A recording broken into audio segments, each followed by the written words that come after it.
Hey there, welcome back to the channel. In this video, I've put together a new collection of interesting stories, so whether you're here to relax, fall asleep, or just listen in the background, this should be a good one.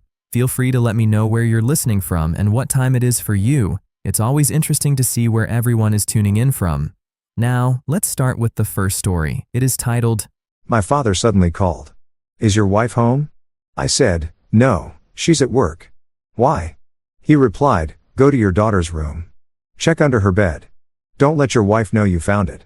I asked, Dad, what are you talking about? He said, just do it. Call me back.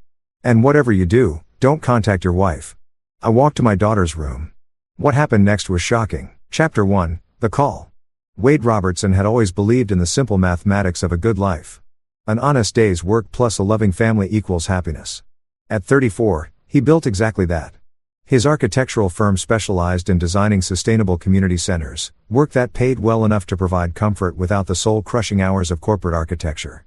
His daughter Emma, 8 years old, with her mother's dark curls and what he thought were his green eyes, was the center of his universe. And Christina, his wife of 9 years, was the woman who'd once made him believe in fairy tales. He was reviewing blueprints for a youth recreation center in Oakland when his father called. Wade, is your wife home? Fred Dawson's voice carried an edge Wade had only heard a handful of times. When WDE's mother died. When his sister's husband was in that car accident. When something was catastrophically wrong. Wade glanced at the clock. 2:47 p.m. No, she's at the art gallery. Thursday's her late day. Why? What's wrong? Go to Emma's room. Check under her bed. Don't let Christina know you found it. WDE's hand tightened around his phone. Dad, what the hell are you talking about? Just do it, son. Call me back and whatever you do. Fred's voice cracked slightly. Don't contact your wife until we talk. The line went dead. Wade sat frozen for 3 seconds, then pushed back from his desk so hard his chair rolled into the bookshelf behind him. He took the stairs 2 at a time, his heart hammering against his ribs like it was trying to escape. Emma's room smelled like strawberry shampoo and the lavender spray Christina used on the bedding. Stuffed animals lined the shelves. Drawings of houses and gardens covered the walls. Emma wanted to be an architect like her daddy. WDE's chest constricted. He dropped to his knees beside the white wooden bed frame with its princess-themed comforter. Under the bed was the usual detritus of childhood. A few escaped crayons, a forgotten sock, dust bunnies Christina had missed. But pushed against the wall, hidden behind a storage box, was a burgundy leather portfolio Wade had never seen before. His hands shook as he pulled it out. Inside were documents. The first was a DNA test result from a lab in Sacramento dated 8 months ago. Wade Robertson was not the biological father of Emma Robertson. Probability of paternity, 0%. The world tilted. He forced himself to keep looking. Behind the DNA test were printed emails between Christina and someone named Marco Bry. WDE's vision blurred as he read. The trust fund matures when Emma turns 9. That's our timeline. WDE's too trusting to see it coming. You're sure the old man doesn't suspect? Fred has no idea. Once we stage the kidnapping, Wade will drain the trust to get her back. 3 million. Then we disappear. You, me, and the girl. Wade's so devoted, he'll do anything. And if he doesn't, then we have other options. An accident. He works alone in that office late most nights. Wade couldn't breathe. There were more documents, handwritten notes about his schedule, his routines, the security codes to his office, photographs of his father's house, bank statements showing Christina had been siphoning money for 2 years into an account Wade didn't know existed, and at the bottom, a burner phone. He turned it on with trembling fingers. Text messages between Christina and Marco scrolled past, each one a knife wound. Countdown. 4 months until Emma's birthday. Then we're free of Wade for good. Does she suspect her daddy isn't real? Emma? She's just a kid. She'll adjust. Kids always do. And if Wade tries to fight for custody after the divorce, there won't be a custody battle. There won't be a Wade. Wade Robertson sat on his daughter's bedroom floor, surrounded by stuffed animals and princess posters, holding proof that his entire life was a lie. The woman he loved was planning to rob him. Kidnap the daughter he'd raised and quite possibly murder him. He should call the police. He should call a lawyer. He should. His phone buzzed. Fred calling back. Did you find it? His father asked. WDE's voice came out hollow. How did you know? Marco Bry came to see me yesterday. Said he wanted to prepare me for what was coming. Told me Christina was going to divorce you, that Emma wasn't yours, that I should convince you not to fight it. He was cocky. Way too cocky. Said things that didn't add up. I had a friend who works at the county clerk's office look into him.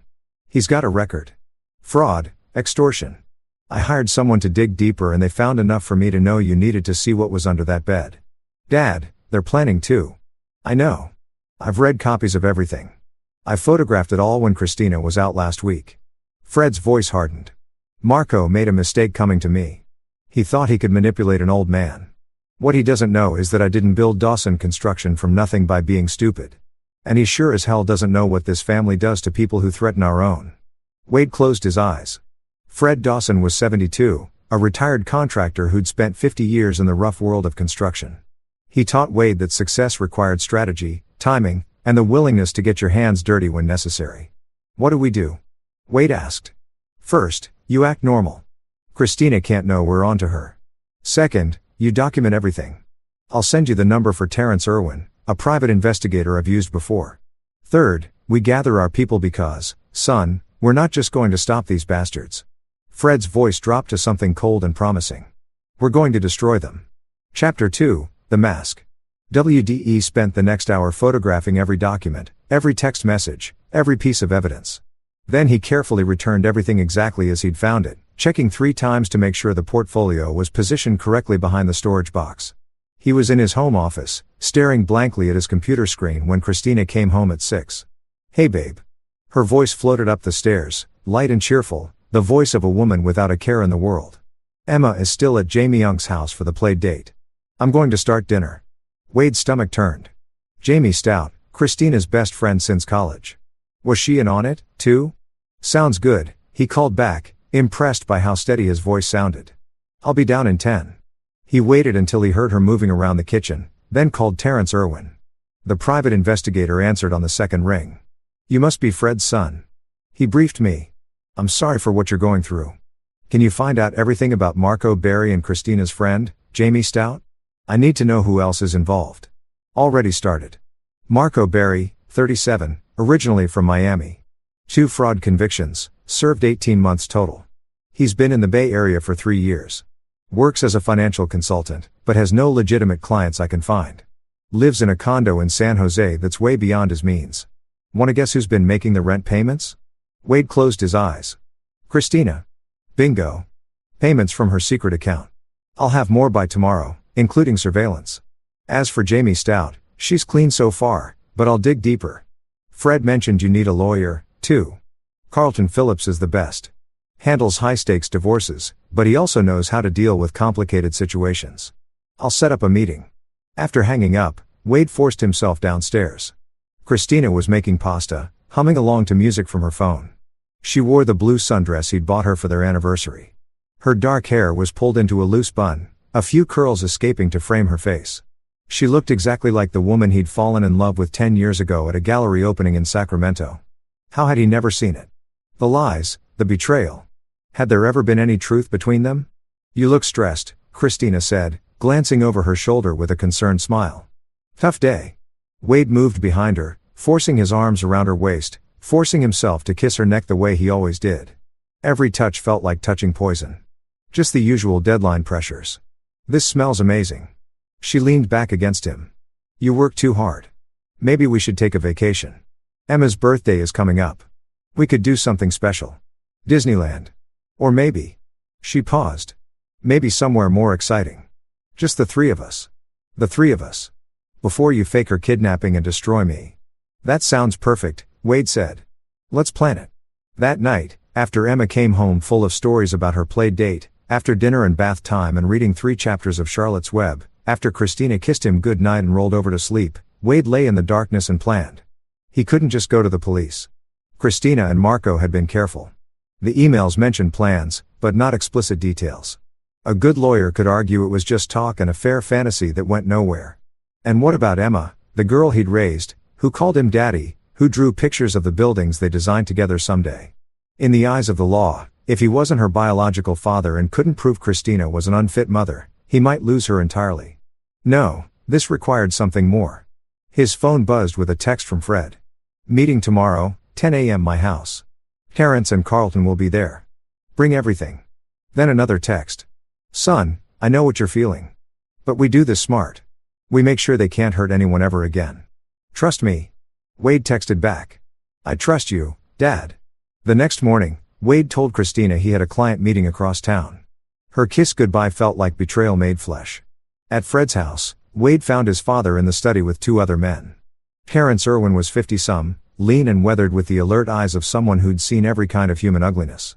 Carlton Phillips was younger, 40 at most, dressed in an expensive suit that somehow made him look more dangerous rather than professional. Gentlemen, Fred said, let's get to work. Terrence spread photographs across the desk. Marco Berry in the last 48 hours. Here he is meeting with Christina at a coffee shop in Mountain View. Note the burner phones. Here they are at a motel in Sunnyvale. Here's Marco meeting with someone interesting. He tapped one photo. A thin man with nervous eyes and a neck tattoo. Enoch Vasquez, drug dealer, but he's branched out.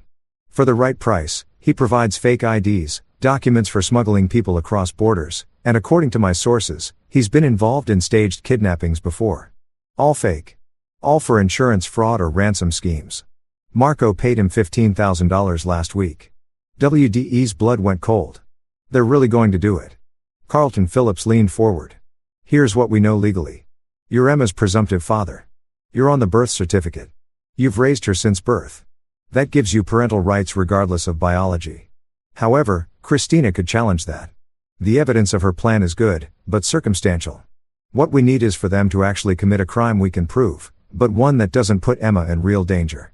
You want them to think they're succeeding, Wade said slowly, so we can catch them in the act. Exactly. But more than that, Carlton's smile was sharp. We need to make sure that when this is over, they're not just arrested, they're ruined financially, socially, legally. No possibility of parole, no sympathy, no second chances. Fred stood and walked to the window. Wade, your mother and I took 8 years to have a baby. 8 years of trying, of hoping. When you finally came, you were everything. I would have burned down the world for you. The same way you'd burn it down for Emma. He turned and Wade saw something fierce and unforgiving in his father's eyes. These people made a mistake. They threatened my granddaughter. They planned to destroy my son. Now we show them what happens when you come after a Dawson. Terrence pulled out another folder. I've got more. Marco's been in contact with someone else. Jamie Stout's ex-boyfriend, Antoine Strickland. He works as a nurse at County General. My guess, they need him for something medical. Sedatives, maybe. Something to make sure Emma stays quiet during the fake kidnapping. WDE's hands curled into fists. How do we stop them? We don't stop them, Carlton said. We let them think they're winning. We document everything. And when they make their move, we spring the trap. But wait, you have to play this perfectly. One slip, one moment where Christina's suspects, and they'll either disappear or accelerate their timeline. I can do it, Wade said. His voice was steel. What's the plan? Fred smiled. First, we find their weakness. Everyone has one. Then we exploit it. I already found it, Terrence said. Marco Berry has a gambling problem. He owes money to some very unpleasant people in Las Vegas. $200,000. That's why he needs this score so badly. And Christina. She's been telling Marco she loves him, but her secret account has multiple transactions to a private investigator in Los Angeles. She's been having him followed for months. She doesn't trust him. There's no honor among thieves, Carlton murmured. Wade felt the pieces clicking together. We turned them against each other. Now you're thinking, Fred said, but first, you need to understand something, son. What we're about to do, it's going to require you to be someone you've never been before. Cold, calculating. Can you do that? WDE thought about Emma's laugh, about the way she climbed into his lap with her books, about the bedroom he'd painted pink and filled with dreams. He thought about Christina's lies, about Marco's threats, about the casual cruelty of planning to murder a man for money. Yes, he said, I can. Chapter 3, The Truth Unveiled. Over the next 2 weeks, Wade Robertson became two people. During the day, he was the loving husband and father, the successful architect, the man who trusted his wife. At night, he became someone else, someone who studied his enemies, who learned their patterns, who built a trap as carefully as he designed buildings. Terran's surveillance revealed the full scope of the conspiracy.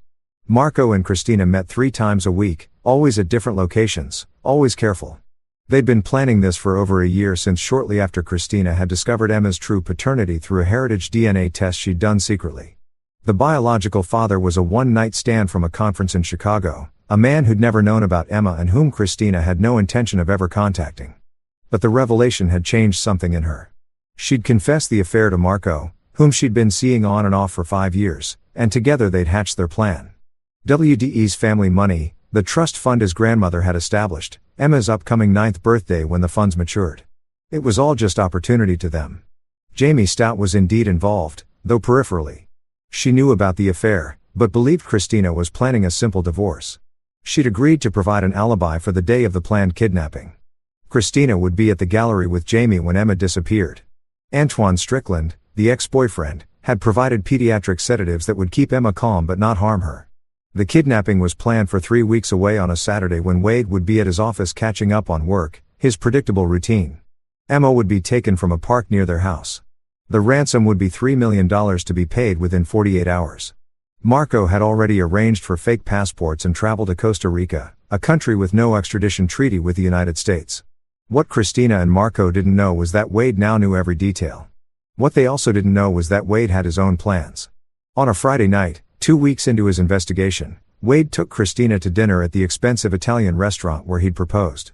She wore the emerald earrings he'd given her on their 5th anniversary. She laughed at his jokes, touched his hand across the table, played the role of devoted wife with Academy Award precision. "I've been thinking," Wade said carefully, "about what you said about a vacation. What if we made it really special? Took a few months even. I could step back from the firm. You could take a sabbatical from the gallery. We could travel with Emma, show her the world." Christina's eyes lit up. But Wade saw something else beneath the excitement. Calculation. "That sounds amazing. But could you really take that much time off? And the money? I've been thinking about that, too." Wade lowered his voice. "My grandmother's trust. It matures when Emma turns 9. $3 million. What if we didn't wait? What if I talked to the trustees about early access? We could do everything we've ever dreamed of." He watched her face carefully.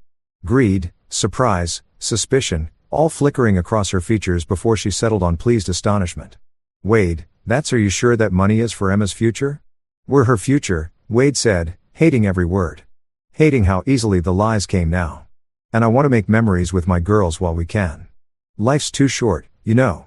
That night, Christina's texts to Marco were frantic. Terrence had cloned her burner phone.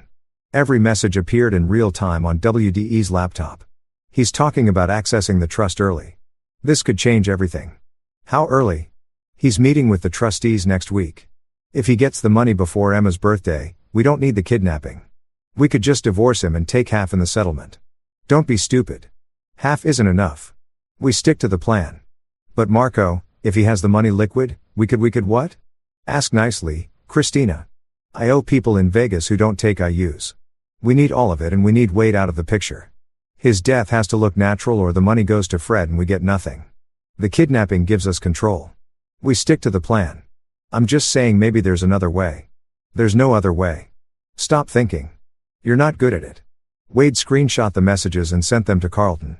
20 minutes later, his lawyer called. "Perfect." Carlton said he's showing his hand. He doesn't respect her and she's starting to doubt him. "We can work with this. Tomorrow, you need to do something for me. Something that's going to be hard." "What?" "You need to tell Emma the truth. Not all of it, but enough. She needs to know that something bad might happen, and she needs to know what to do." WDE's heart clenched. She's 8 years old, and they're planning to drug her and use her as bait.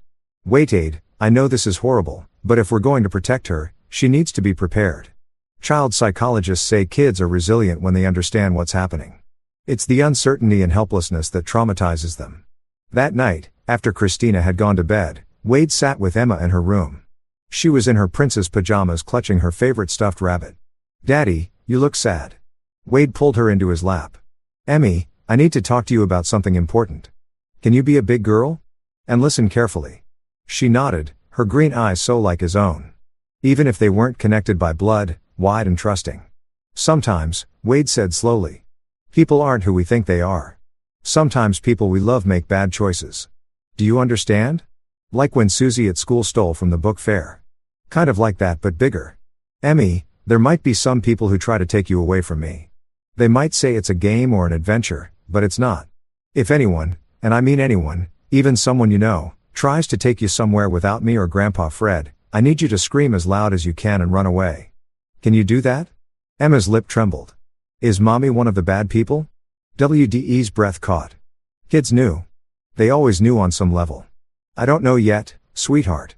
But I'm going to keep you safe no matter what. I promise you. Do you trust Daddy? Yes. Then I need you to be brave. And I need you to know something else. Wade cupped her face in his hands. No matter what anyone says, no matter what happens, you are my daughter. You will always be my daughter. Not because of blood or biology, but because I choose you. Every single day, I choose you. Do you understand? Tears rolled down Emma's cheeks. Are you going to go away? Never, Wade said fiercely. I'm never leaving you, but some people might try to make it happen, so we have to be smart. You, me, and Grandpa Fred. We're going to beat the bad people. But I need you to trust me and do exactly what I say when the time comes. Okay. Okay, Daddy. Wade held his daughter and made a silent vow. Whatever it took, whatever lines he had to cross, whatever laws he had to break, Christina and Marco would pay for every lie, every betrayal, every moment of fear they'd caused. The game was on, and Wade Robertson played to win. Chapter 4, Gathering Allies. The next morning, Wade stood in his father's study with a war council. Fred had invited not just Terrence and Carlton, but 2 more people. The first was Jed Hutchinson, WDE's best friend since college. Jed ran a successful tech startup and had the kind of creative, devious mind that made him dangerous in business. He was also fiercely loyal when Wade had called him at midnight and said, "I need you." No questions asked. Jed had been on Fred's doorstep by 8 a.m. The second was Harvey Frell, a retired FBI agent Fred had known for decades. Harvey was 70 with silver hair and the calm demeanor of someone who'd seen everything. He'd specialized in white-collar crime and kidnapping cases before retiring. "Gentlemen," Fred said, "thank you for coming. Wade, tell them everything." Wade laid it out. The DNA test, the emails, the conspiracy, Marco's debts, Christina's betrayal, the plan to kidnap Emma and possibly kill him. He showed them the evidence, the surveillance photos, the text messages. When he finished, Jed was pacing like a caged tiger. "I want to kill them. Tell me I get to hurt them, Jed."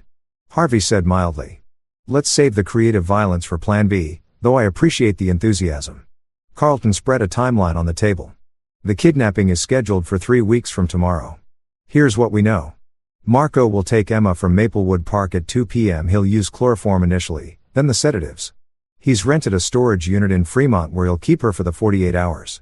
Christina will be at the gallery with Jamie, establishing her alibi. The ransom call will come from an untraceable phone. They expect Wade to pay within 2 days. Then they'll return Emma and disappear within a week. Except Wade won't pay," Harvey said. "At least not the way they expect. What's your play?" Wade looked at each man in turn. "I want them in prison. I want Christina to lose everything. Her reputation, her freedom, any claim to Emma. I want Marco to face not just the law, but the people he owes money to. And I want them to know in the end that I'm the one who destroyed them." "That's a tall order," Terrence said. "But doable. Here's what I propose. We let the kidnapping happen, but we control it. We wire Emma with a tracker and an audio recorder. We have cameras at the park. We document everything. And we have someone on the inside." "On the inside where?" Wade asked. Terrence smiled. "I have a friend who owes me a favor, Leonardo Nelson. He's a con artist currently working legitimate as my payback for keeping him out of jail 5 years ago. He's damn good. I introduce him to Marco as someone who can help with the Costa Rica arrangements. Marco will trust him because he'll present as exactly the kind of criminal Marco wants to work with. Leonardo documents everything and when it's time, he makes sure Marco can't run." "And Christina?" Jed asked. Carlton pulled out another folder. "Christina's the weak link. She's getting cold feet. The texts prove it. We accelerate that. Wade, you're going to play the devoted husband even harder. Make her doubt Marco. Make her wonder if she's making a mistake. Meanwhile, I'm going to have a conversation with the trustees of your grandmother's trust. We're going to set up a very special transaction." Fred nodded. "Tell them." Carlton's smile was razor sharp. "Wade will request early access to the trust, but not all of it. $1 million for that family vacation. The trustees will agree, but with conditions. The money goes into an escrow account that requires both Wade and Christina's signatures to access, and there's a 30-day waiting period for fraud protection. This serves 2 purposes. First, it tells Marco and Christina that the money is real and accessible. Second, when they try to access it after the kidnapping, we've got them on camera committing fraud. Beautiful, Harvey murmured. What about the actual kidnapping? The girl needs protection. WDE's jaw tightened. That's non-negotiable. Emma doesn't get hurt. Not even scared if we can help it. Understood, Terrence said. Here's how we handle it. The tracker we put on Emma is actually 2 devices. One is obvious, hidden in her shoe. That's what Marco will find and destroy, making him think he's smart. The second is much more sophisticated, sewn into the lining of her jacket. Military grade, impossible to detect without specialized equipment. We'll know where she is every second, and I'll be 30 seconds behind her at all times, Jed said. I'm serious, Wade. I'll follow the bastard myself. He lays one wrong hand on her, and I don't care about the plan. Harvey held up a hand. We also informed Child Protective Services off the record through contacts I still have. They'll have a team on standby. The moment Emma is recovered, they take custody temporarily while we sort out Christina's parental rights. It protects Emma from being returned to her mother while the legal process plays out. Wade nodded slowly. It was a good plan, a smart plan, but there was something else, something darker that he needed to address. What about after? He asked quietly. After they're arrested, after the trial, Marco owes money to dangerous people. What happens when those people come looking? The room went quiet. Everyone knew what Wade was really asking. Fred stood and put a hand on his son's shoulder. Wade, there's the legal punishment, and then there's the justice that happens in the dark. Your mother would have told me to take the high road. She'd have said that the law would handle it. That revenge makes us no better than them. But Wade prompted, but your mother isn't here. And these people threaten my granddaughter. Fred's voice went cold. Harvey, you still have contacts with the Vegas crowd? Harvey nodded slowly. I might know someone who could ensure that Marco Berry's debts come due at a very inconvenient time. Say right after his arrest when he's vulnerable and exposed. Do it, Wade said. I want him terrified. I want him to know what it feels like to have his life destroyed. Carlton cleared his throat. For the record, I'm not hearing this conversation. I'm a lawyer. I deal in legal remedies. What happens outside my purview is none of my concern. Noted. Fred said, anything else?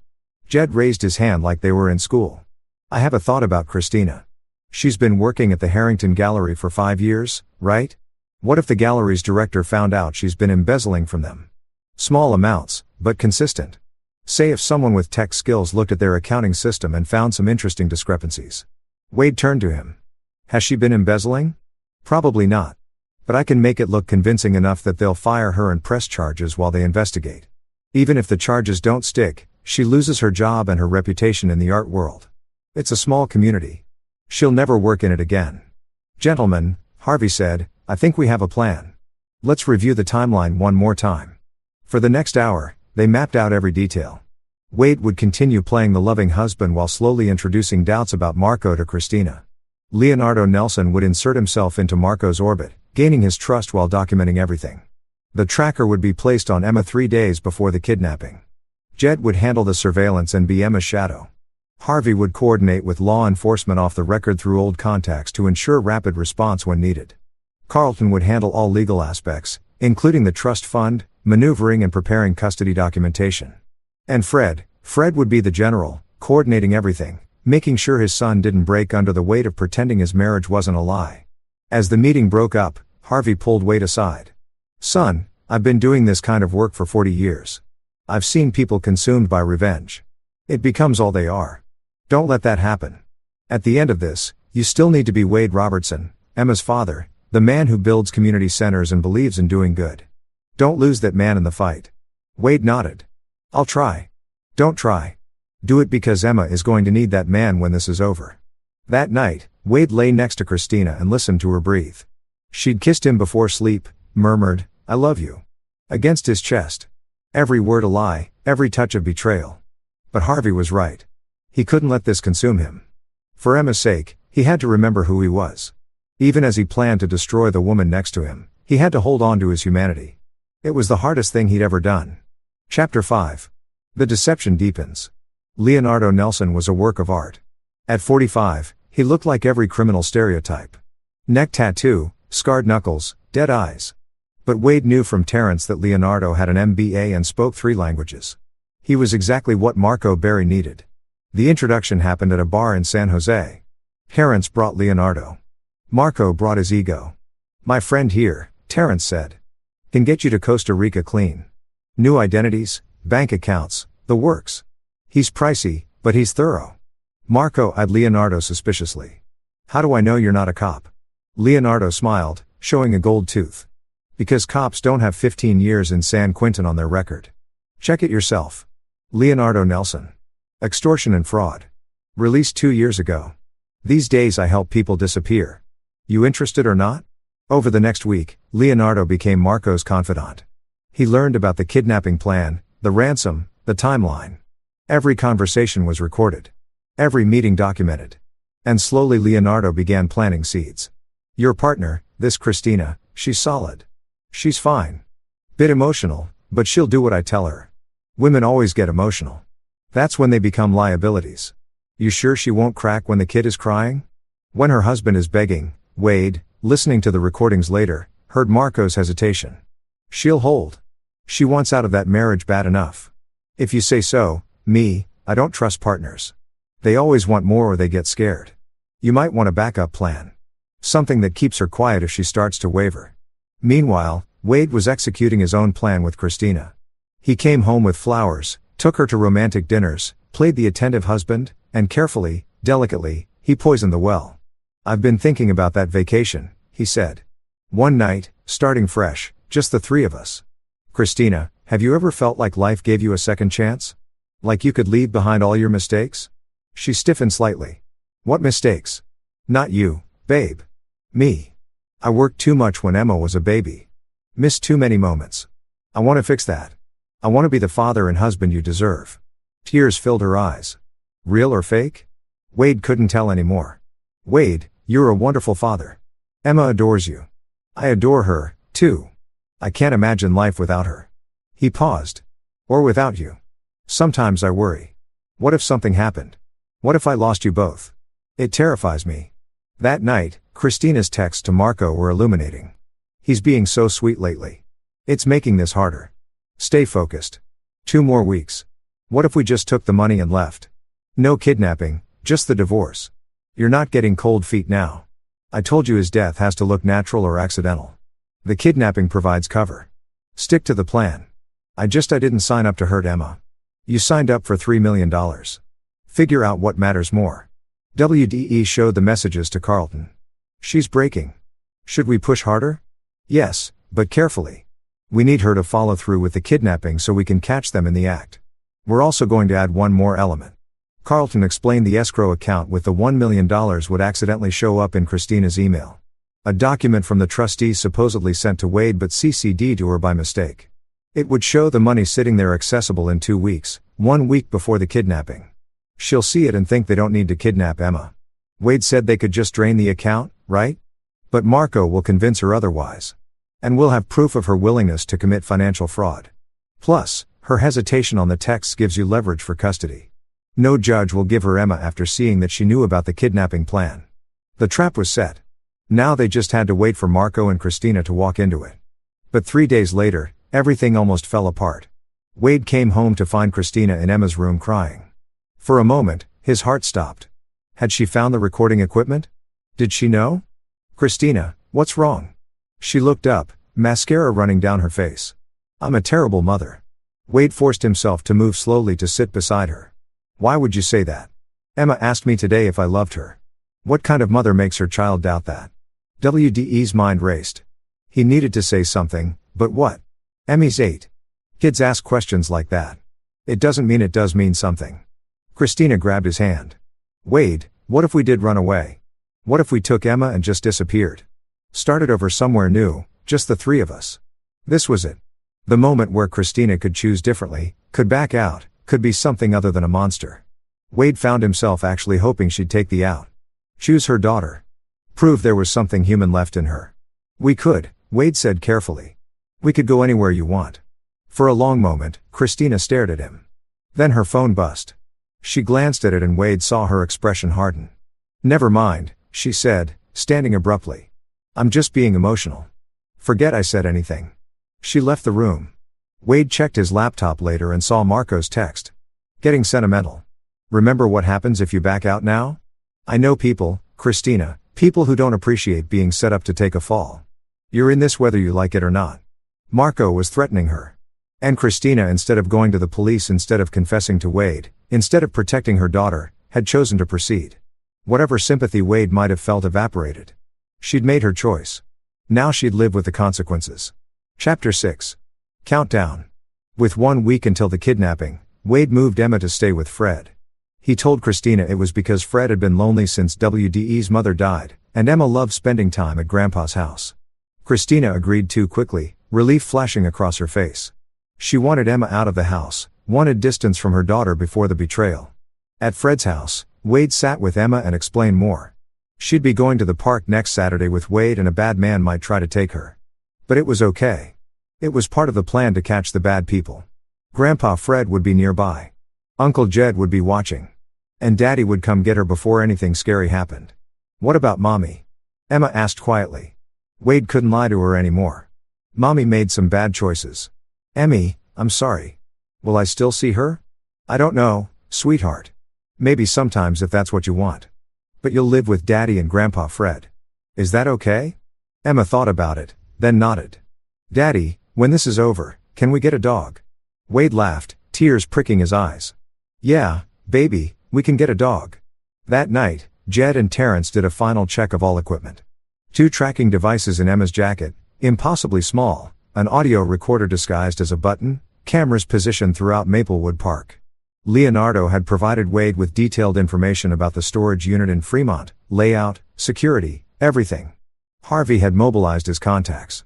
When Wade gave the signal, a FBI rapid response team would be ready. Carlton had all custody paperwork prepared. The trustees had been briefed and were cooperating fully. Everything was ready. On Friday night, the night before the kidnapping, Christina made Wade his favorite dinner. They ate by candlelight. She was beautiful, attentive, the perfect wife. I love you, she said as they cleaned up. Whatever happens, I want you to know that. Wade looked at her. Really looked at her. Tried to find the woman he'd fallen in love with 10 years ago. But all he saw was a stranger. A beautiful, dangerous stranger who'd been willing to sacrifice their daughter for money. I know, he said, because I love you, too would have been a lie. And he'd done enough lying. That night, as Christina slept, Wade stood in Emma's empty room. Tomorrow, this would all be over. Tomorrow, he'd either save his daughter and destroy his enemies, or everything would fall apart. He thought about Harvey's warning about not losing himself in revenge. But standing there in the darkness, Wade realized something. He wasn't the same man he'd been a month ago. That man had been naive, trusting, willing to see the best in people. This man knew better. This man had learned that sometimes good people had to do hard things. That justice wasn't always served by playing fair. His phone buzzed. A text from Fred. Tomorrow we end this. Get some sleep, son. You'll need your strength. Wade texted back. I'm ready. But as he laid down in the guest room, he'd been sleeping apart from Christina for days, claiming he didn't want to wake her with work stress. He wondered if that was true. Was he ready to watch his wife get arrested? To see his daughter scared to become the kind of man who orchestrated elaborate revenge. Then he remembered Emma asking if her mother loved her. Remembered the texts about killing him if needed. Remembered Christina's cold calculation about using their daughter as bait. Yes, he was ready. Let the games begin. Chapter 7, The Kidnapping. Saturday morning dawned clear and warm. Perfect weather for the park. Perfect weather for betrayal. Wade picked up Emma from Fred's house at noon. She wore the jacket with the tracking devices, the button recorder, and sneakers with the decoy tracker in the sole. She looked small and scared but brave. Remember the plan, Emmy? I scream and run if I can. If I can't, I stay calm and wait for you. That's my girl. Wade hugged her tight. I love you so much. I love you, too, Daddy. At the park, everything looked normal. Children on swings, parents watching from benches, joggers on the path. But Wade knew better. Jed was the jogger in the blue shirt. Terrence was the man reading on a bench. 2 of Harvey's contacts were posing as a couple having a picnic, and Leonardo had positioned himself near the parking lot watching Marco. Wade played with Emma for an hour, pushing her on the swings, timing everything perfectly. At 1:45, his phone rang. Carlton as planned. Wade, emergency at the office. That client from Oakland needs changes to the blueprints and they need them today. I know it's Saturday, but seriously. We put on a good show of frustration. Okay. Let me call Christina. He dialed his wife. She answered on the first ring. Hey babe, I have to run to the office. Can you pick up Emma from the park? I'm so sorry. A pause. Actually, I'm in the middle of inventory at the gallery. Could she play at the park for another hour? Maybe one of the other moms could keep an eye on her. Wade felt sick. She was condemning their daughter so easily. Christina, I can't leave her alone. Wait, she's 8. The park is safe. She knows not to leave with strangers. Just tell her to stay where you can see her, and you can circle back in an hour. The trap snapped shut. Wade was creating a record of Christina refusing to protect Emma, making it easier to take the child, documenting her negligence. All right, Wade said. I'll be quick. He kissed Emma's forehead, whispered, Uncle Jed is here. You're safe. And left from his car parked where he could see the playground. Wade watched. At 2:04 p.m., Marco Berry appeared. He was dressed as a park maintenance worker, orange vest and all. Brilliant disguise. Emma was on the monkey bars. Marco approached slowly, looking around. He said something to her. Emma shook her head and moved away. Good girl. Marco followed, more insistent. Then Wade saw Emma scream and run exactly as planned. But Marco was fast. He grabbed her, clamped a cloth over her face, chloroform, and Emma went limp. WDE's hands clenched on the steering wheel. Every instinct screamed to intervene. But this was the plan. Let Marco take her. Let him commit the crime. Document everything. Jed was already moving, but carefully maintaining distance. The cameras caught it all. Marco carried Emma to a van, also labeled as park maintenance, and drove away. Wade followed 3 cars back. Jed was behind him. The tracker on Wade's phone showed Emma's location moving toward Fremont. Everything was working except Wade felt like he was dying. At the storage unit, Marco carried Emma inside. The tracker showed she was stationary. Audio from the recorder picked up Marco's voice. Okay, kid. Sorry about this. Just business. You'll be home soon. Then silence. The sedatives had kicked in. Wade's phone rang. We've got everything, Harvey said. FBI is ready to move. But wait, are you sure you want to wait? We can grab him now. No, Wade said through gritted teeth. I want the ransom call. I want Christina's reaction on record. I want everything. 3 hours later, as Wade sat in his home office with recording equipment running, the burner phone rang. He answered, Mr. Robertson? An electronically distorted voice. Marco trying to be clever. We have your daughter. $3 million. You have 48 hours. Instructions will follow. If you call police, she dies. If you tell anyone, she dies. Understand? Please, Wade said, injecting terror into his voice. Please don't hurt her. I'll do anything. Good. Wait for our call. The line went dead. Wade immediately called Christina. Wade, what's wrong? You sound Emma's been kidnapped. Wade let his voice break. Someone took her from the park. They want $3 million. Christina, our baby. Oh my God, her performance was Oscar-worthy. Shock, horror, fear, all perfectly executed. Wade, we have to call the police. They said no police. They said she dies if I tell anyone. We have to do something. The money. Can we get it? The trust. I'll call the trustees. Christina, come home, please. I need you. I'm leaving right now. When Christina arrived 20 minutes later, her makeup was smudged from crying. She fell into Wade's arms, sobbing. Our baby, Wade, our baby. And Wade held her and hated her and marveled at her ability to lie, to fake grief while knowing exactly where Emma was while being part of the plan to terrorize their daughter for money. We'll get her back, Wade said. I promise. That night, Christina stayed close, playing the terrified mother. She made phone calls to friends, including Jamie, who backed up her alibi that they'd been together all afternoon. She cried on cue. She held Wade's hand, and all of it was captured, recorded, documented. At midnight, WDE's phone buzzed with a text from Jed. Emma's vitals are good. She's sleeping naturally now, not from the drugs. I'm in the unit next door. She's safe. Wade closed his eyes in relief. Tomorrow, the trap would close. Tomorrow, Christina and Marco would face justice. But tonight, Wade sat next to his wife and planned her destruction. Chapter 8, The Reckoning. Sunday morning, Marco called with wire transfer instructions. $3 million to an offshore account, untraceable and immediate. We played his part perfectly. I've contacted the trustees. They'll release the funds, but it takes 24 hours to transfer that amount. Please, I'm doing everything you asked. Just don't hurt my daughter. You have until tomorrow noon, Marco said. Not a minute later. What Marco didn't know was that the wire transfer was flagged. The moment he tried to access the money, federal agents would pinpoint his location. Carlton had worked magic with the bank, setting up the perfect trap. At 3:00 p.m., Wade received a call from Christina's phone, but it wasn't her voice. "Mr. Robertson, this is Jamie Stout. I need to tell you something about Christina." WDE's pulse jumped. "Jamie, what?" "She's been lying to you about yesterday about everything. We weren't together at the gallery. I don't know where she was, but she asked me to lie for her, and I did, but I can't anymore. Not with Emma missing. Mr. Robertson, I think Christina knows something about the kidnapping." Wade blinked. This wasn't part of the plan. "Jamie, where is Christina now?" "She just left my house. She was frantic, talking about needing to fix something. She mentioned a storage unit in Fremont. I'm scared. I think she's involved in something terrible." Wade made a split-second decision.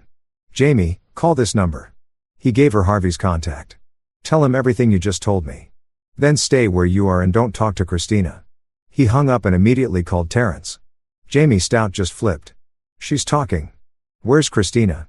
"On the move. Heading toward Fremont. Toward the storage unit." Wade's blood ran cold. "She's going to Marco. Something's wrong. Move in now. FBI is rolling." "Wade, stay where you are. That's my daughter." Wade was already grabbing his keys. "I'm not waiting." He drove like a demon, calling Fred. "It's happening now. Get to Fremont. Bring Jed." At the storage facility, chaos had erupted. Christina's car was parked haphazardly near Unit 247. Wade could hear shouting. He ran toward the sound and found a scene from a nightmare. Christina was in the storage unit with Marco, and Emma was awake crying. Marco had a gun. Where the hell had he gotten a gun and was yelling at Christina, "You stupid, you led them here. The money's flagged. The whole thing is blown. Marco, just let her go. We can run. We can. There is no we. You're a liability." Marco pointed the gun at Christina. That's when Wade stepped into the unit. "Put the gun down, Marco." Marco spun. Gun now aimed at Wade. Emma screamed. "Daddy. Wade Robertson. The fool. Did you really think you'd win?" "I already have," Wade said calmly. Behind Marco, he could see Jed creeping closer. "FBI is outside. You're surrounded. It's over. Then I've got nothing to lose." Marco's finger tightened on the trigger. Everything happened at once. Jed tackled Marco from behind. The gun went off. Bullet hitting the ceiling. Wade lunged for Emma, pulling her into his arms.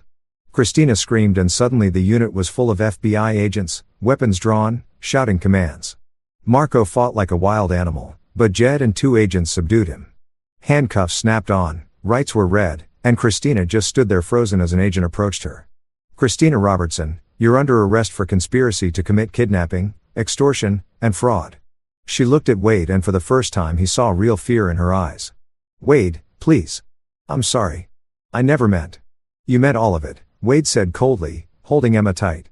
"You chose this. You chose him over our daughter. Over everything. She's my daughter, too." "No," Wade said, "she's not. She's mine, and you're never touching her again." As the agents led Christina away, she was crying. But Wade felt nothing. No satisfaction, no guilt, no vindication, just emptiness where his love had been. Harvey appeared, putting a hand on Wade's shoulder. "Ambulance is here for Emma. She needs to be checked out." Emma clung to Wade's neck. "Daddy, don't leave me." "Never. Baby, I'm right here." At the hospital, Emma was examined and cleared. Physically fine, though she'd need therapy for the trauma. Child Protective Services interviewed Wade, examined the evidence, and made their recommendation. Emma would stay with Wade and Fred. Christina's parental rights would be suspended pending trial. Late that night, Fred drove them home. Emma fell asleep in the back seat. Fred glanced at Wade. "You did it, son. It doesn't feel like victory." Wade admitted. "It never does. But you saved your daughter. That's what matters. What happens now?" Fred smiled grimly. "Now, Marco Berry discovers that his arrest made the news, and certain people in Las Vegas are very interested in his location. His time in prison is going to be difficult. And Christina Carlton's already talked to the DA. With the evidence we have, the recordings, the texts, Jamie's testimony, they're looking at 15 to 20 years minimum. The embezzlement charges Jed manufactured are also going forward. Even if she beats some of the charges, she'll never walk free." Wade nodded. It was enough. It had to be enough. Chapter 9. New beginning.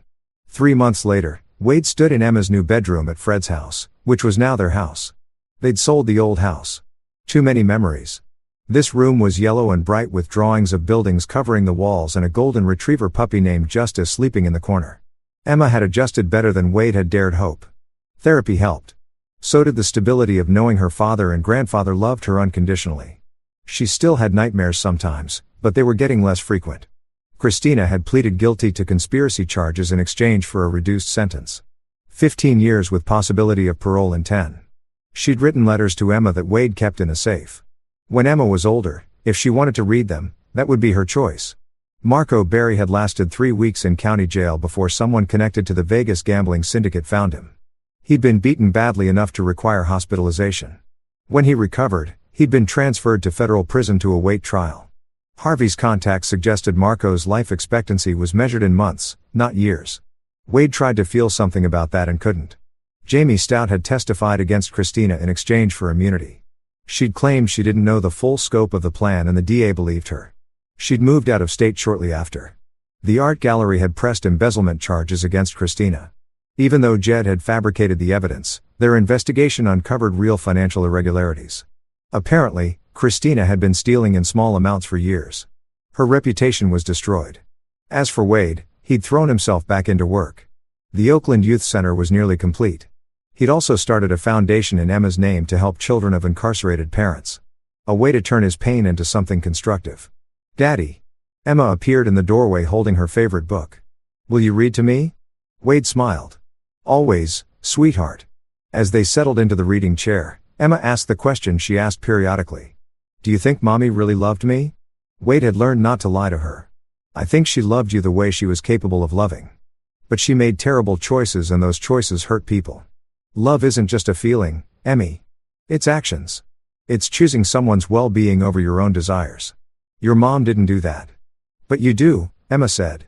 Every single day, Wade confirmed that night after Emma was asleep, Wade sat with Fred on the back porch. His father handed him a beer. "You know," Fred said, "your mother would have been proud of you. For destroying my marriage and putting my daughter through trauma, for protecting your child, for being strong when it mattered, for not becoming the monster you were fighting." Fred took a long drink. "That's the hardest part, Wade. Staying human when everything in you wants to become something else." Wade thought about that, about the man he'd been and the man he'd become. He'd crossed lines, fabricated evidence, orchestrated revenge. Let Marco walk into danger with the Vegas crowd. He'd done things the old Wade Robertson never would have done. But Emma was safe. She was his. She'd grow up knowing her father fought for her, protected her, loved her enough to do hard things. "I'd do it again," Wade said quietly. "All of it for her." "I know," Fred said. "That's how I know you're still the man you were. Because you did it for her, not for yourself. That's the difference." 6 months later, the trial was over. Christina was serving her sentence. Marco was in federal prison and word was he'd been stabbed twice already, living in constant fear. The Vegas debt collectors had long memories. Wade had full custody of Emma. The adoption paperwork, making it legal and biological status irrelevant, was complete. Emma Robertson was his daughter in every way that mattered. One Saturday, as they worked together on a model of the Oakland Youth Center, Emma looked up at him. "Daddy, are we going to be okay?" Wade set down his tools and pulled her into his lap. "Yeah, baby. We're going to be better than okay. We're going to be happy. Promise.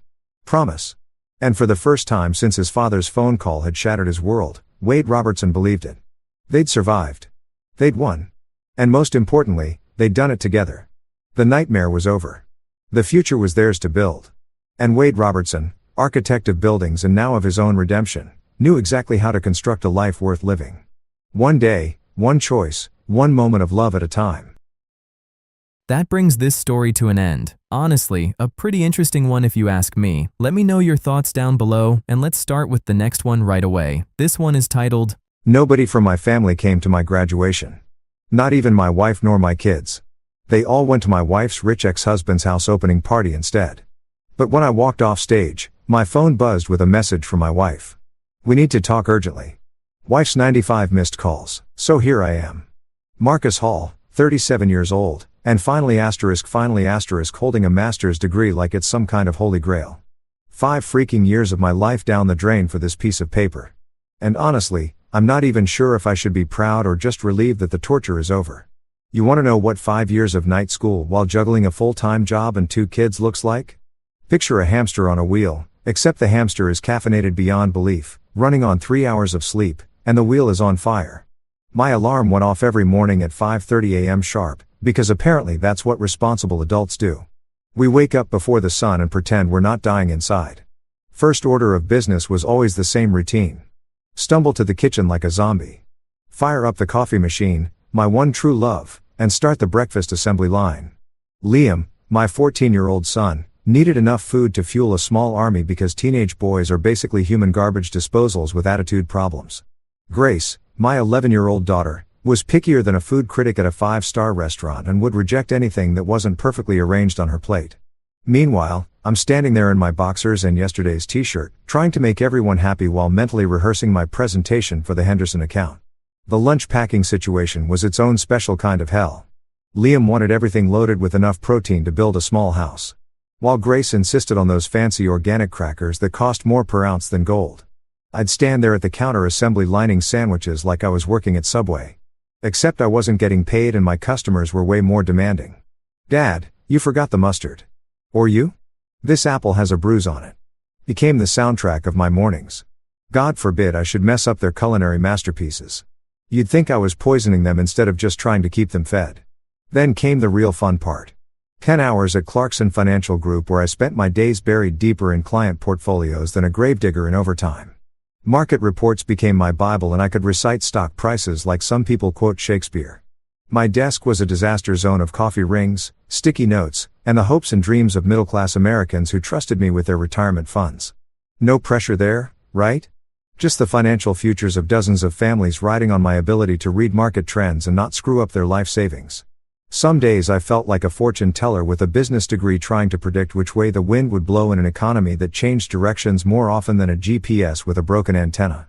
My coworkers thought I was crazy for taking night classes on top of everything else. "Marcus, dude, you're already successful." They'd say like success was some kind of fixed state instead of something you had to keep earning every single day. But they didn't get it. They didn't understand that I needed more than just getting by. I wanted to be the guy who could look his kids in the eye and say, "Your old man didn't just settle for mediocre." I wanted to prove that you could start over at 32 and still make something of yourself, even if it meant drinking enough coffee to kill a horse and surviving on determination and spite. The evening commute to campus was where things got really interesting. Picture this. Me still in my work clothes, racing across town to make it to class on time while other people were heading home to their normal lives with their normal schedules. I'd pull into the parking lot at the community college.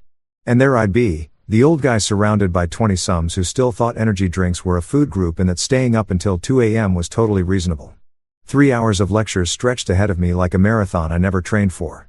And I'd sit there with my vending machine coffee, which tasted like someone had dissolved cardboard in lukewarm water, trying to absorb information about strategic management and organizational behavior while my brain screamed for sleep.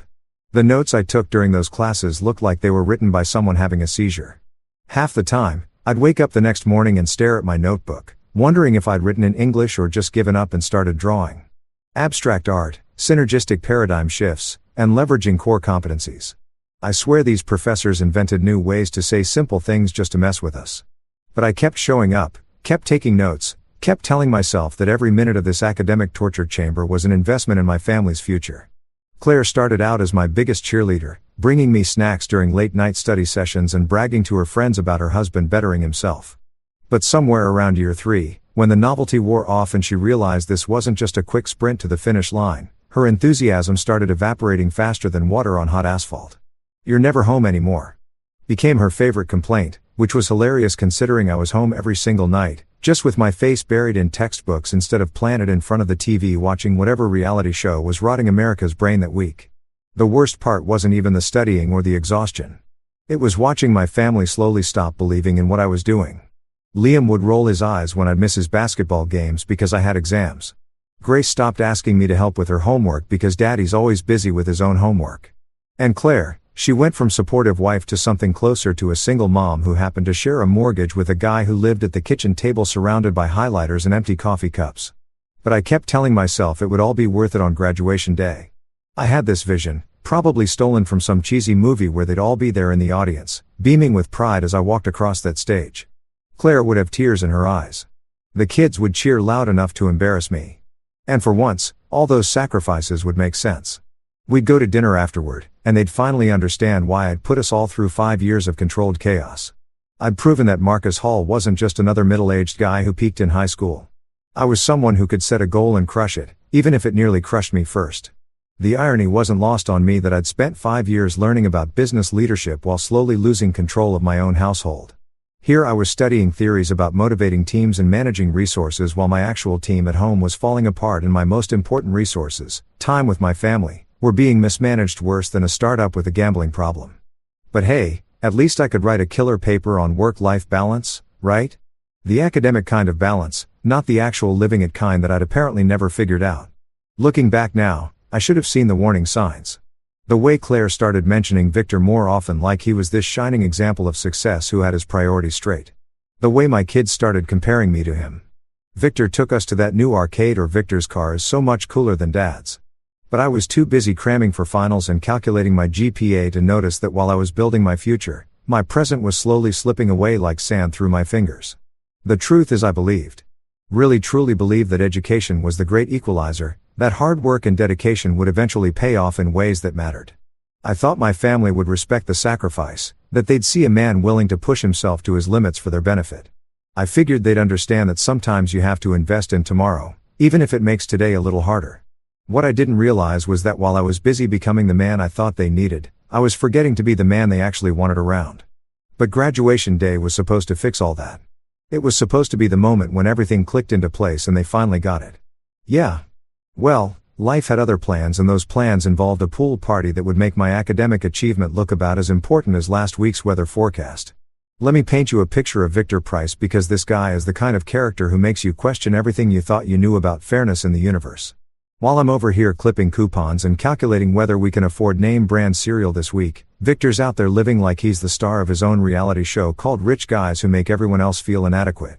The man didn't just have money.